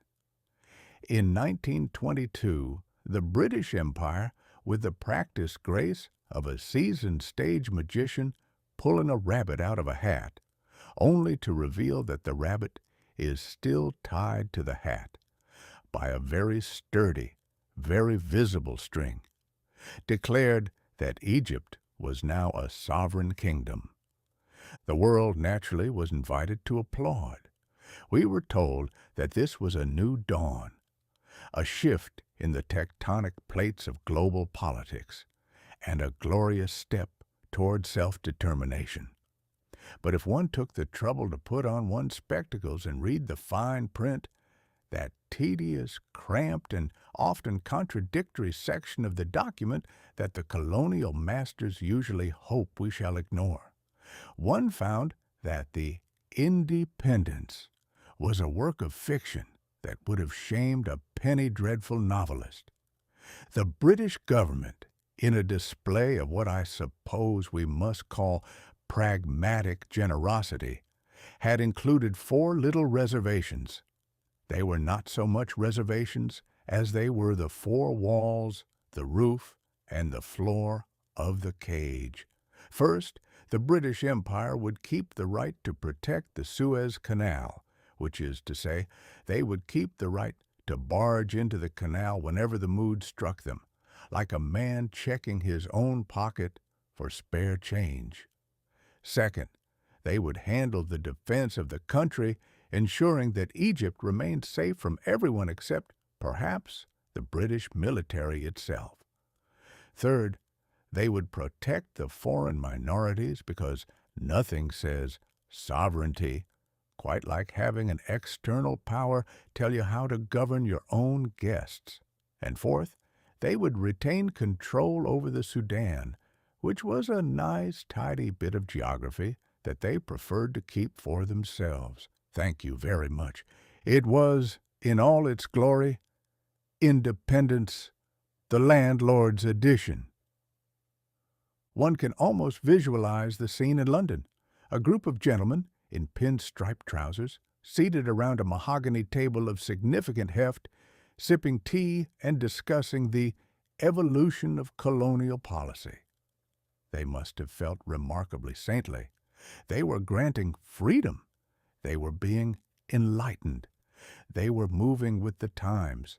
And if, in the process, they managed to keep their hands on the jugular vein of the global trade route, well, that was just sound business. It would be rude to call it anything else. The Egyptian people, for their part, were left in the position of a man who has been handed the keys to his own house, only to discover that the landlord has kept the master key, the deed, and the right to walk into the kitchen at 3 a.m. to make a sandwich. They had a king now, King Fuad I, a man whose crown fit a bit more snugly than his authority. And they had a parliament, and they had all the trappings of a modern nation-state. They had the flag, the anthem, and the grand speeches. But every time they tried to actually do something, build a dam, change a tariff, or sneeze in a way that wasn't approved by the British High Commissioner, they found that they were playing a game where the goalposts were moved every time they got within 10 yards of a score. It is a fascinating study in the psychology of power. The colonizer loves nothing more than the appearance of giving. It feeds the vanity. It allows the colonizer to look in the mirror and see a tutor, a mentor, a guide, anything other than what he is, which is a man who is standing on someone else's neck and wondering why they keep complaining about the breathing situation. To be independent, but only on the condition that you do exactly what you are told, is a special kind of insult. It is a way of saying you are free, provided you do not act like it. I have often wondered if the British ever stopped to consider the absurdity of it. Did they ever look at the kingdom of Egypt and chuckle to themselves the way a man might chuckle at a child playing at being a general with a wooden sword? Or did they truly believe, with that rock-solid, impenetrable conviction, that only the English upper class can muster, that they were doing the Egyptians a favor. There is a certain terrifying innocence in that. To believe that you are the architect of a nation's freedom while you are simultaneously holding the scissors to the ribbon is a feat of mental gymnastics that would put a circus performer out of a job. And the Suez Canal, that narrow sandy ditch that had become the most precious piece of real estate in the world. It was the umbilical cord of the empire, the route to the jewel in the crown, the lifeline of the trade. To have handed that over would have been like a man handing over his own heart in a box, tied with a pretty ribbon. No, the British were never going to let the canal go. They held onto it with the grip of a drowning man, and they used their protection of it as the ultimate trump card. Whenever the Egyptian government got a bit too big for its boots, whenever the nationalist spirit began to bubble up like a pot of porridge left on the fire too long, the British would simply mention the canal, and the entire conversation would grind to a halt. It was the checkmate of international diplomacy. It is, I suppose, the eternal tragedy of the occupied. You can win the battle, you can win the argument, and you can even win the title. But you cannot win the game as long as the man with the gun gets to decide when the match is over. Egypt had its flag, but the British had the cannon. Egypt had its parliament, but the British had the budget. Egypt had its history, but the British had the map. One can't help but feel a certain perverse sympathy for the poor Egyptian fellaheen who were busy trying to farm their land and raise their children, all while their country was being turned into a stage set for a diplomatic performance. They saw the grand declarations, they heard the bells ringing, and they were told that they were finally masters of their own destiny. And then a week later, they saw the British tanks rumbling down the street and the British administrators sitting at their desks. And they wondered if perhaps the word independence meant something different in London than it did in Cairo. It is a cynical way to treat a nation, to offer them the cup of liberty and then put a padlock on the lid.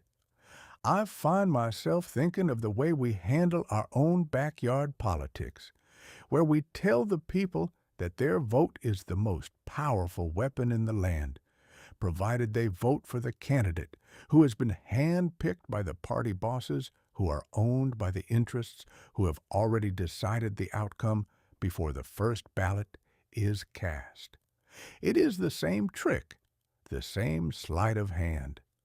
We are all living in a kingdom of Egypt, where we are allowed to cheer for our team, wear our colors, and celebrate our sovereignty, while the men in the back room, the men with the master keys, decide what the weather is going to be like for the next 4 years. It is a comical, whimsical, and entirely disheartening realization. The year 1922, for all its flash and its jazz and its excitement, was a year where the old world was desperately trying to keep its grip on the new. It was a year where the empires were trying to reinvent themselves as partners and allies and protectors, all while maintaining the exact same arrangement of power. They were like a man who has lost his hair and decides to solve the problem by wearing a very large, very expensive hat. They thought that if they just renamed the colonies, if they just changed the title from occupied territory to independent kingdom, the world would be fooled. And the terrible, sobering part of it all, the world was fooled, or if not fooled, it was at least polite enough to pretend to be. We are a polite species, we humans. We would rather live a lie than make a scene. We would rather accept the landlord's edition of independence than have the argument that would be required to get the deed. We are all of us cowards in our own small, quiet way, waiting for someone else to have the courage to walk up to the landlord and ask why the key doesn't fit the front door. But the history of Egypt, that long, slow, grinding history, was not finished in 1922.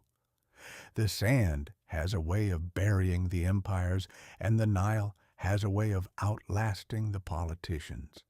The British Empire, with all its declarations and its fine print reservations, was just another ripple in the water, a brief, noisy disturbance before the river moved on, as it always does, indifferent to the crowns, the parliaments, and the treaties that the humans are so fond of printing on paper. So let us look at the independent kingdom of Egypt with a sympathetic, knowing smile. It was a beginning of sorts, a very clumsy, very restricted, and very theatrical beginning. But it was a start, and maybe, just maybe, it was the start of the realization that you cannot give freedom to a nation any more than you can give a man a soul. You can only give him the space to find it for himself. And as long as the British were standing in the room, holding the lantern and telling everyone where to look, the Egyptians were never going to be able to see their own light. It is a grand, cynical, and entirely human struggle, this business of being free. It is the only game in town worth playing, even if the house is rigged, even if the dealer is a cheat, and even if you know you are going to lose. You play because the alternative is to sit in the dark and wait for the landlord to tell you it's bedtime. And in 1922, as the world moved on to the next chapter of its messy, brilliant, and utterly incorrigible saga, the people of Egypt had finally sat down at the table. It didn't matter that the cards were marked. It didn't matter that the deck was stacked. They had sat down. And that, I dare say, is the first step toward winning the whole damn game. But it is going to be a long night, and the coffee is going to be terrible. I'd advise them to bring their own. Chapter 18, The Cable Car's Final Stop. If you want to understand the true beating heart of a city, you must not look at its skyscrapers, nor its banks, nor even its churches. You must look at the way it gets its people from one place to another. The street is the great equalizer, the common denominator, where the banker, the butcher, and the beggar all stand in the same mud, waiting for the same conveyance. And in the year 1922, the American city was in the middle of a divorce, a messy, loud, and thoroughly unromantic separation from the horse. For centuries, the horse had been our partner in the great business of getting about.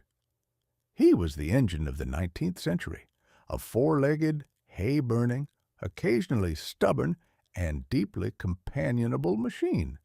He was not efficient, he was not silent, and he had a habit of leaving the evidence of his existence all over the cobblestones, which made the business of walking down the street a perilous navigation of one's own boots. But he was, if nothing else, a living thing. You could pat a horse on the neck, you could talk to him when you were feeling low, and you could be reasonably certain that he wasn't going to explode in a cloud of gasoline fumes if you pushed him a bit too hard on a hill. Then came the cable car. Ah, the cable car. There was a romance to the cable car that the modern machine will never capture. It was a marvelous, subterranean trick. You would stand on the corner, and a great hidden wire miles long would be humming beneath your feet, pulled by a massive steam engine in a powerhouse blocks away. You would hop on, the gripman would yank a lever, and clack, clack, clack, the car would lurch into motion, pulled by an invisible hand.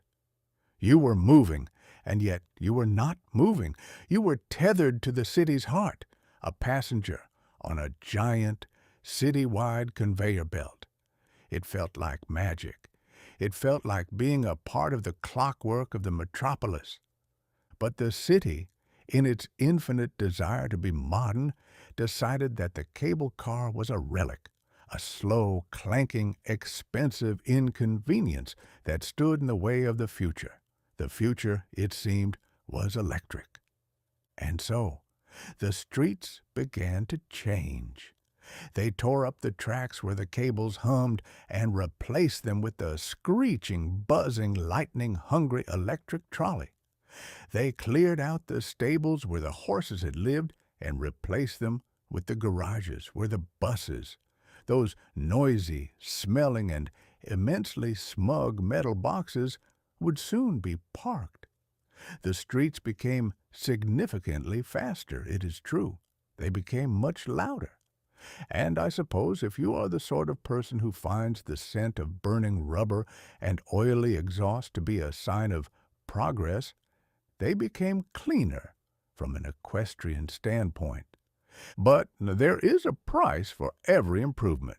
When we traded the horse and the cable car for the trolley and the bus, we traded a certain kind of rhythm for a certain kind of rush. The horse required a stop. The horse required a rest. The horse required a bit of patience. The electric trolley, however, demanded nothing but a constant buzzing attention. It was the beginning of the age of the rush hour, that dismal, frantic period where everyone tries to leave the city at the exact same moment like ants fleeing a kicked hill. The bus was the final nail in the coffin of the shared experience. The cable car, you see, was a public thing.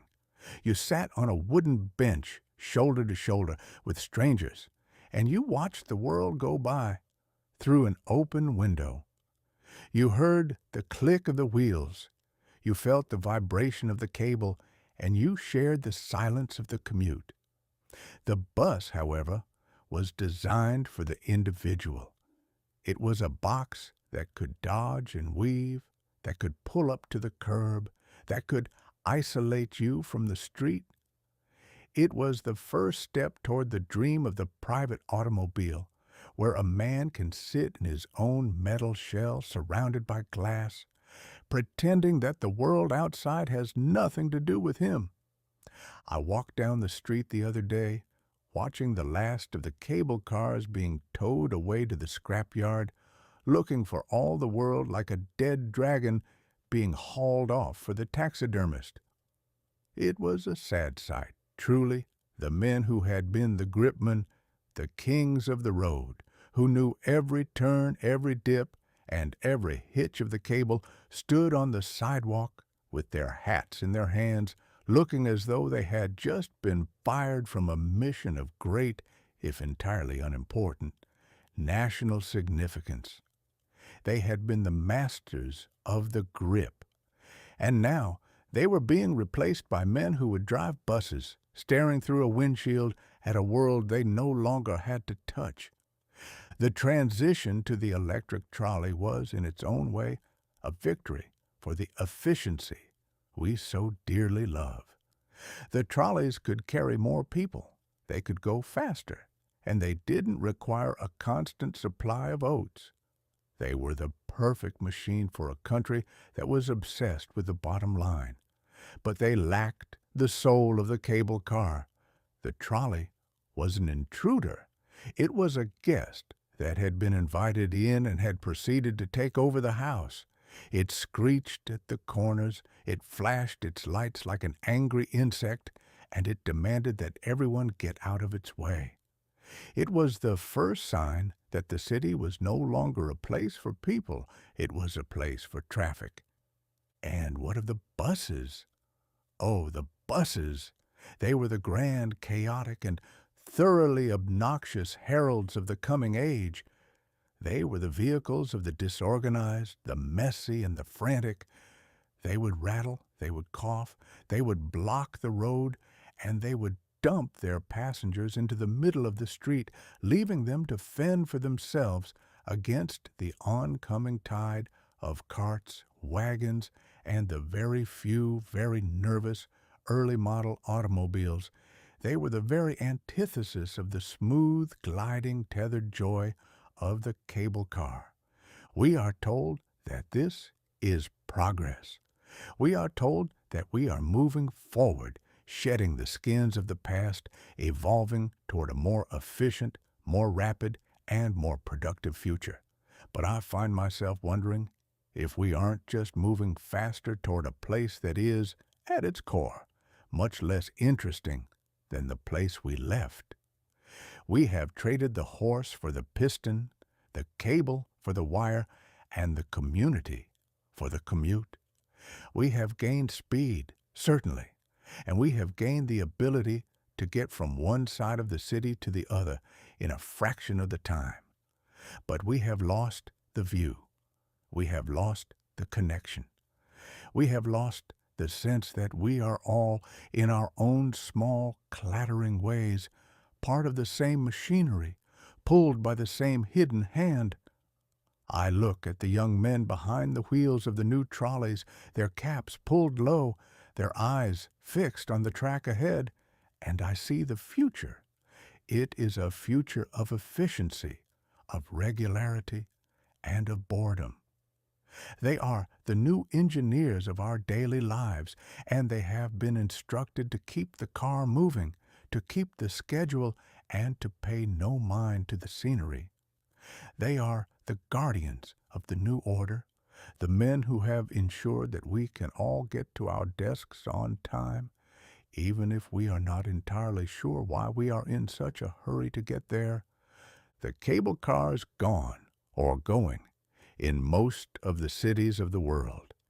It is a memory now, a bit of history tucked away in the archives, a ghost that clacks through the corridors of our recollections.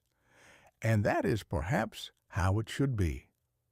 History is a long, winding road, and we cannot spend our lives looking over our shoulders, longing for the days of the horse and the hidden wire. We must move forward. We must embrace the trolley, the bus, and the automobile.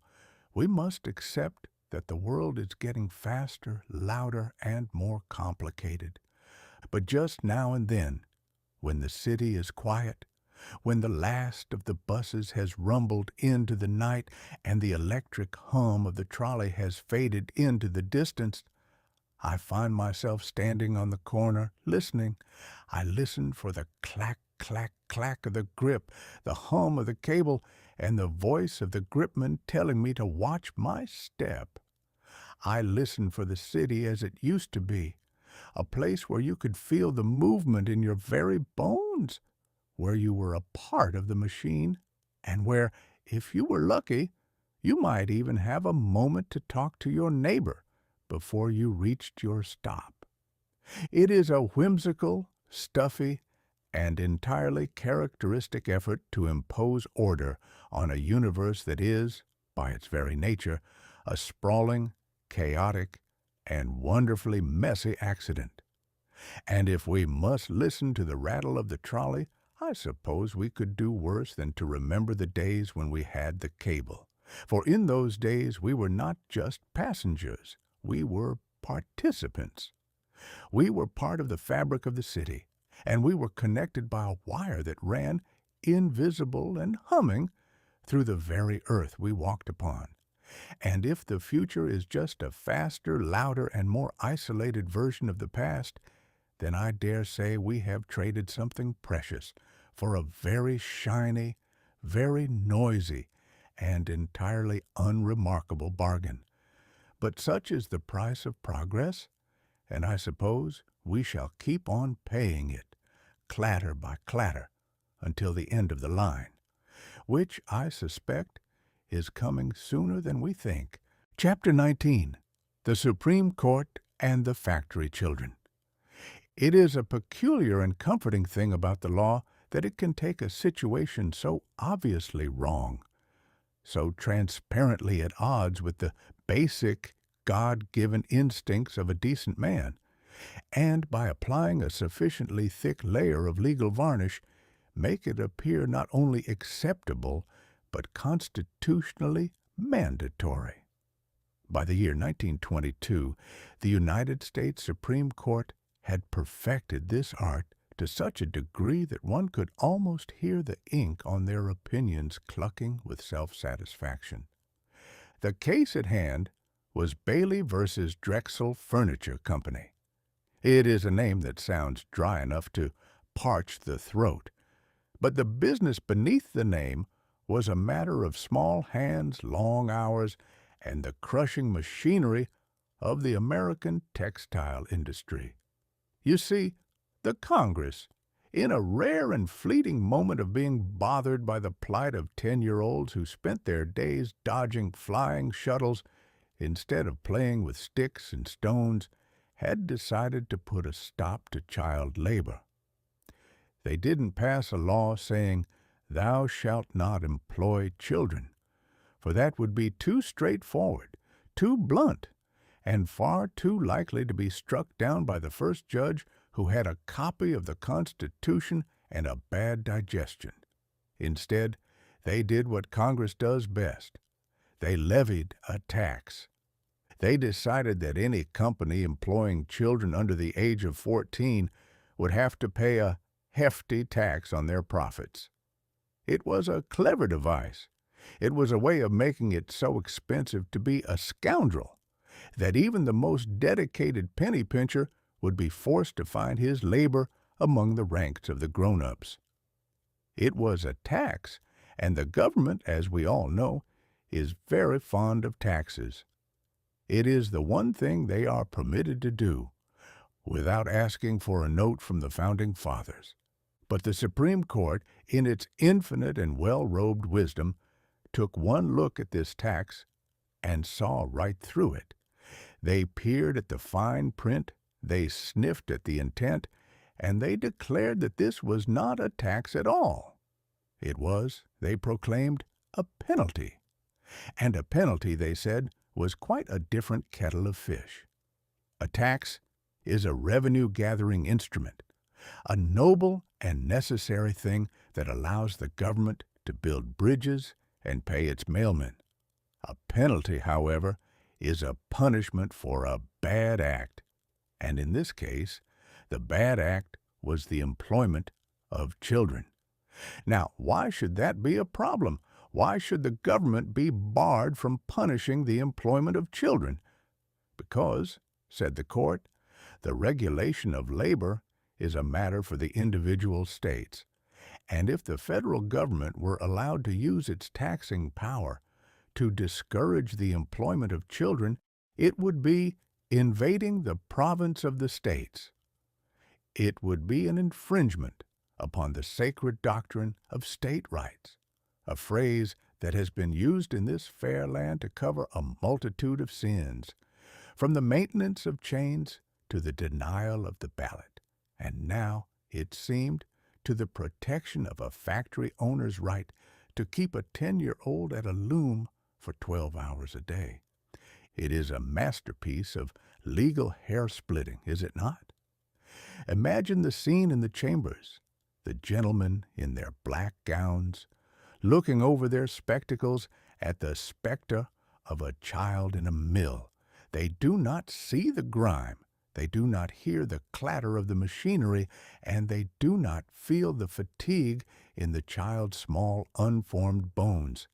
They see only the distribution of power between the Washington government and the state capitol. They are not looking at the child, they are looking at the parchment. They are asking themselves, is this a tax or is this a penalty? And deciding that, because it is a penalty, the child must remain at the loom. The Supreme Court decided that protecting 10-year-olds from the grinding, soul-destroying work of a factory was an infringement on the freedom of the states to decide their own moral destiny. It ensured that the American dream remained available to anyone, provided they were old enough to hold a wrench or thread a needle. It was a triumph of the Constitution over the conscience. One cannot help but marvel at the sheer, cold-blooded elegance of the reasoning. They did not say, "We like child labor." They did not say, "We think it is good for the development of character to work in a mill." They simply said, "The federal government has no business trying to be good because the Constitution says so." It is a convenient philosophy, to be sure. It allows one to maintain the appearance of high-minded adherence to the law while simultaneously facilitating the most base and predatory behavior of the marketplace. It is the ultimate get-out-of-jail-free card for the moral coward. I have often thought that if the Founding Fathers could have looked forward through the veil of time and seen their handiwork being used to justify the servitude of children in the name of state rights, they might have had second thoughts about the durability of the ink, but then again, perhaps not. We are, after all, a nation built on the fine art of compromise. We are a nation that has always been willing to sacrifice the well-being of the few for the sake of the constitutional comfort of the many, or at the very least, the constitutional comfort of the well-dressed few who happen to be sitting on the bench. The court's decision was a grand, sweeping act of judicial theater.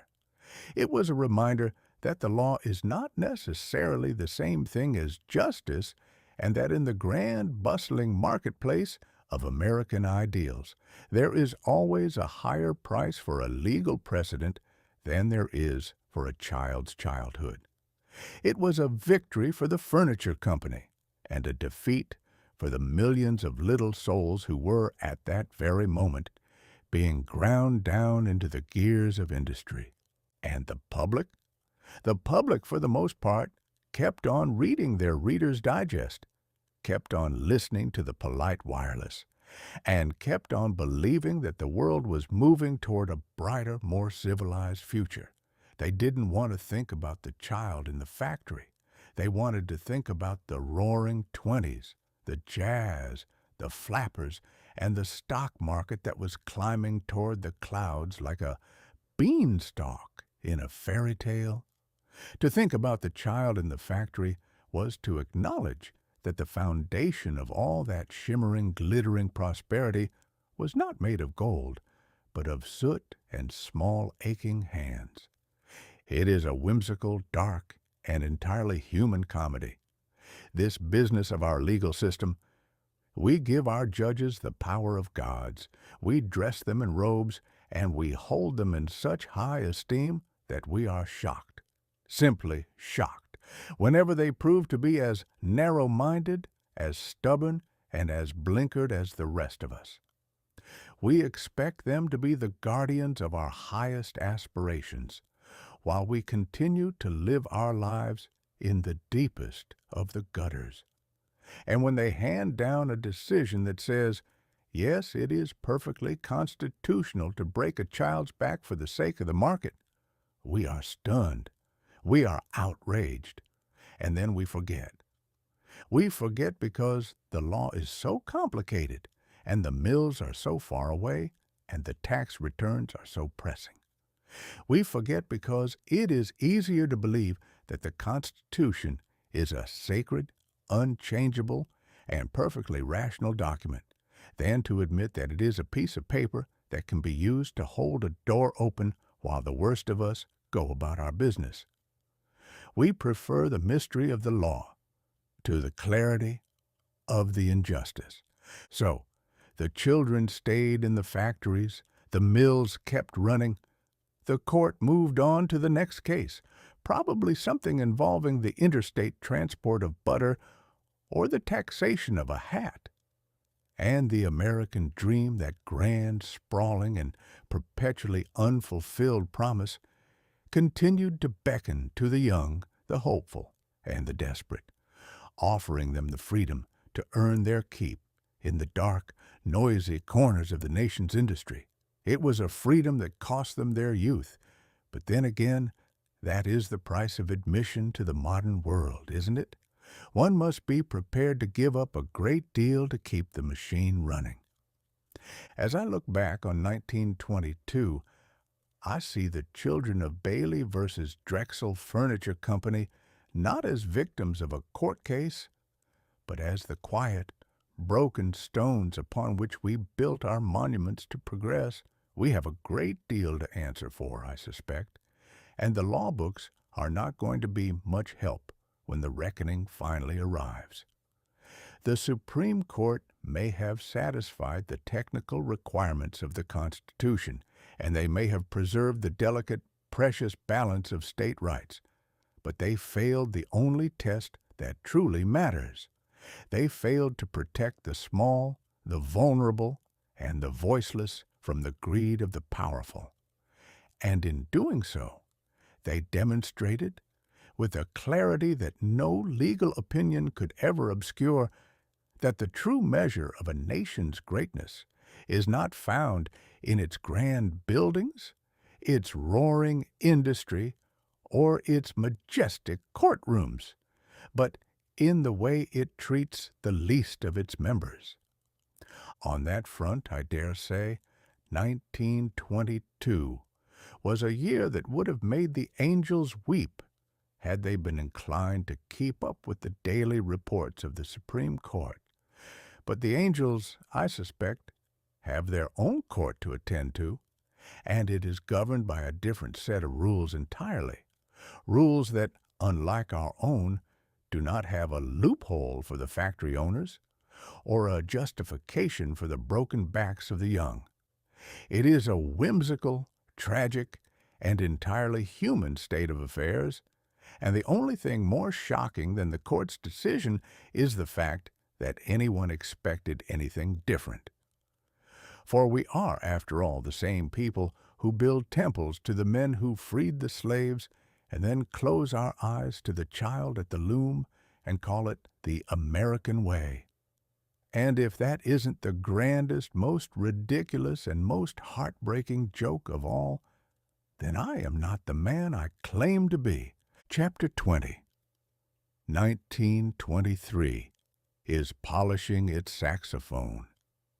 It is a curious thing about the passage of time. It has no respect for our sensibilities, no interest in our agendas, and absolutely no regard for the fact that we have barely finished unpacking the mess of the previous 12 months before it begins hauling in the crates for the next.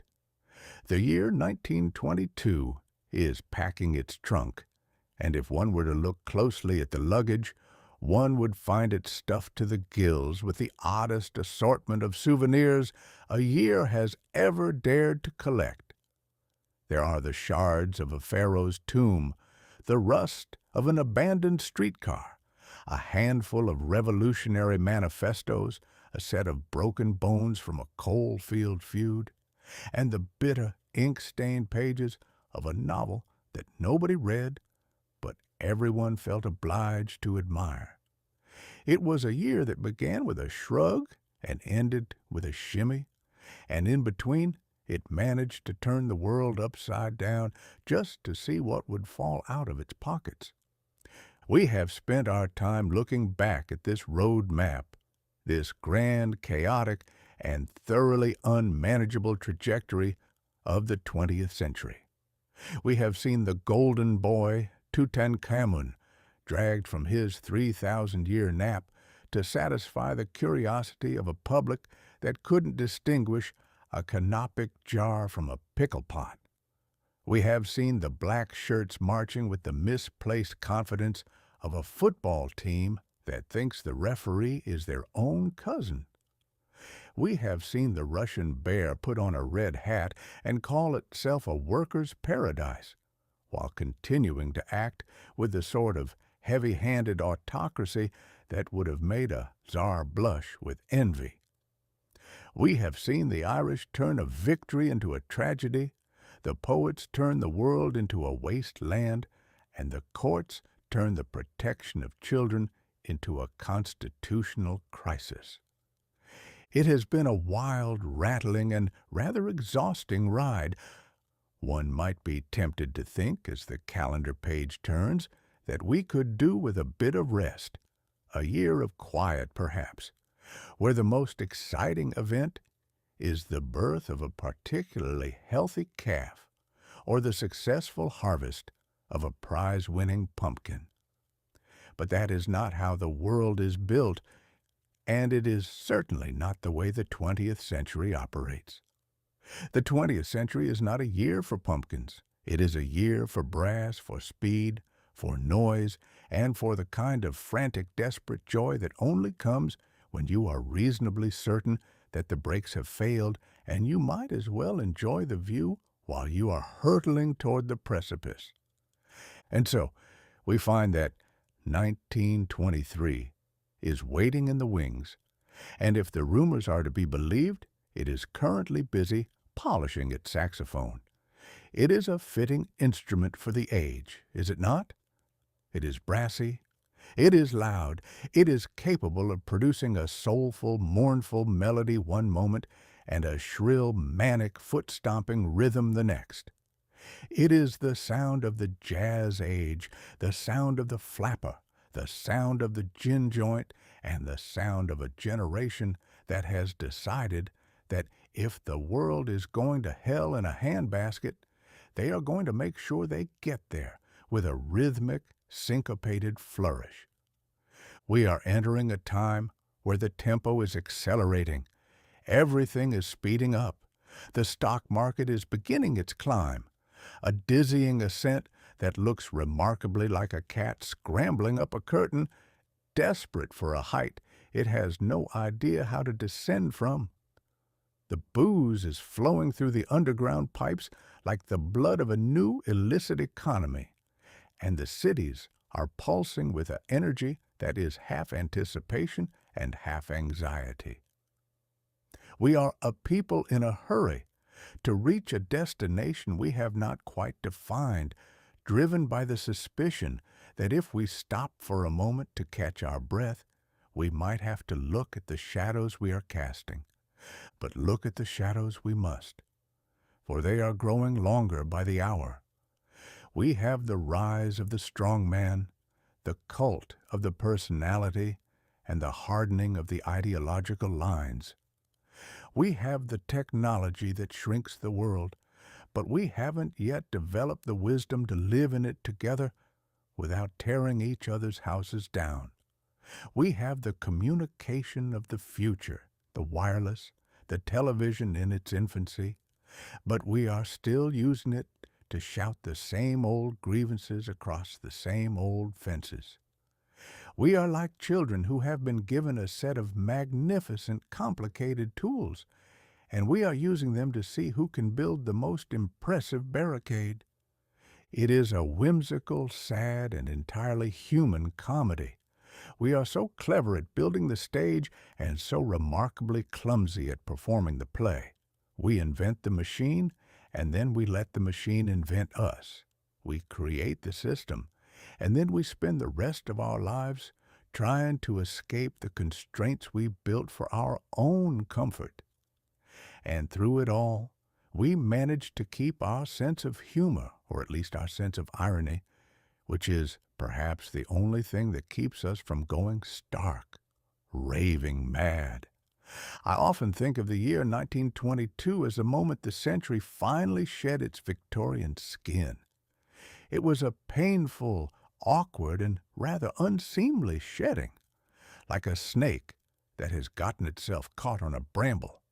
But it was necessary. The old world of top hats, rigid hierarchies, and the comfortable illusion of respectability was gone, and in its place was a world that was naked, exposed, and trembling with a new, raw, and potentially dangerous energy. We were no longer hiding behind the lace curtains. We were out on the front porch watching the traffic go by, wondering who was driving the bus and where on earth we were going. As we turn toward 1923, we do so with a mixture of hope and trepidation.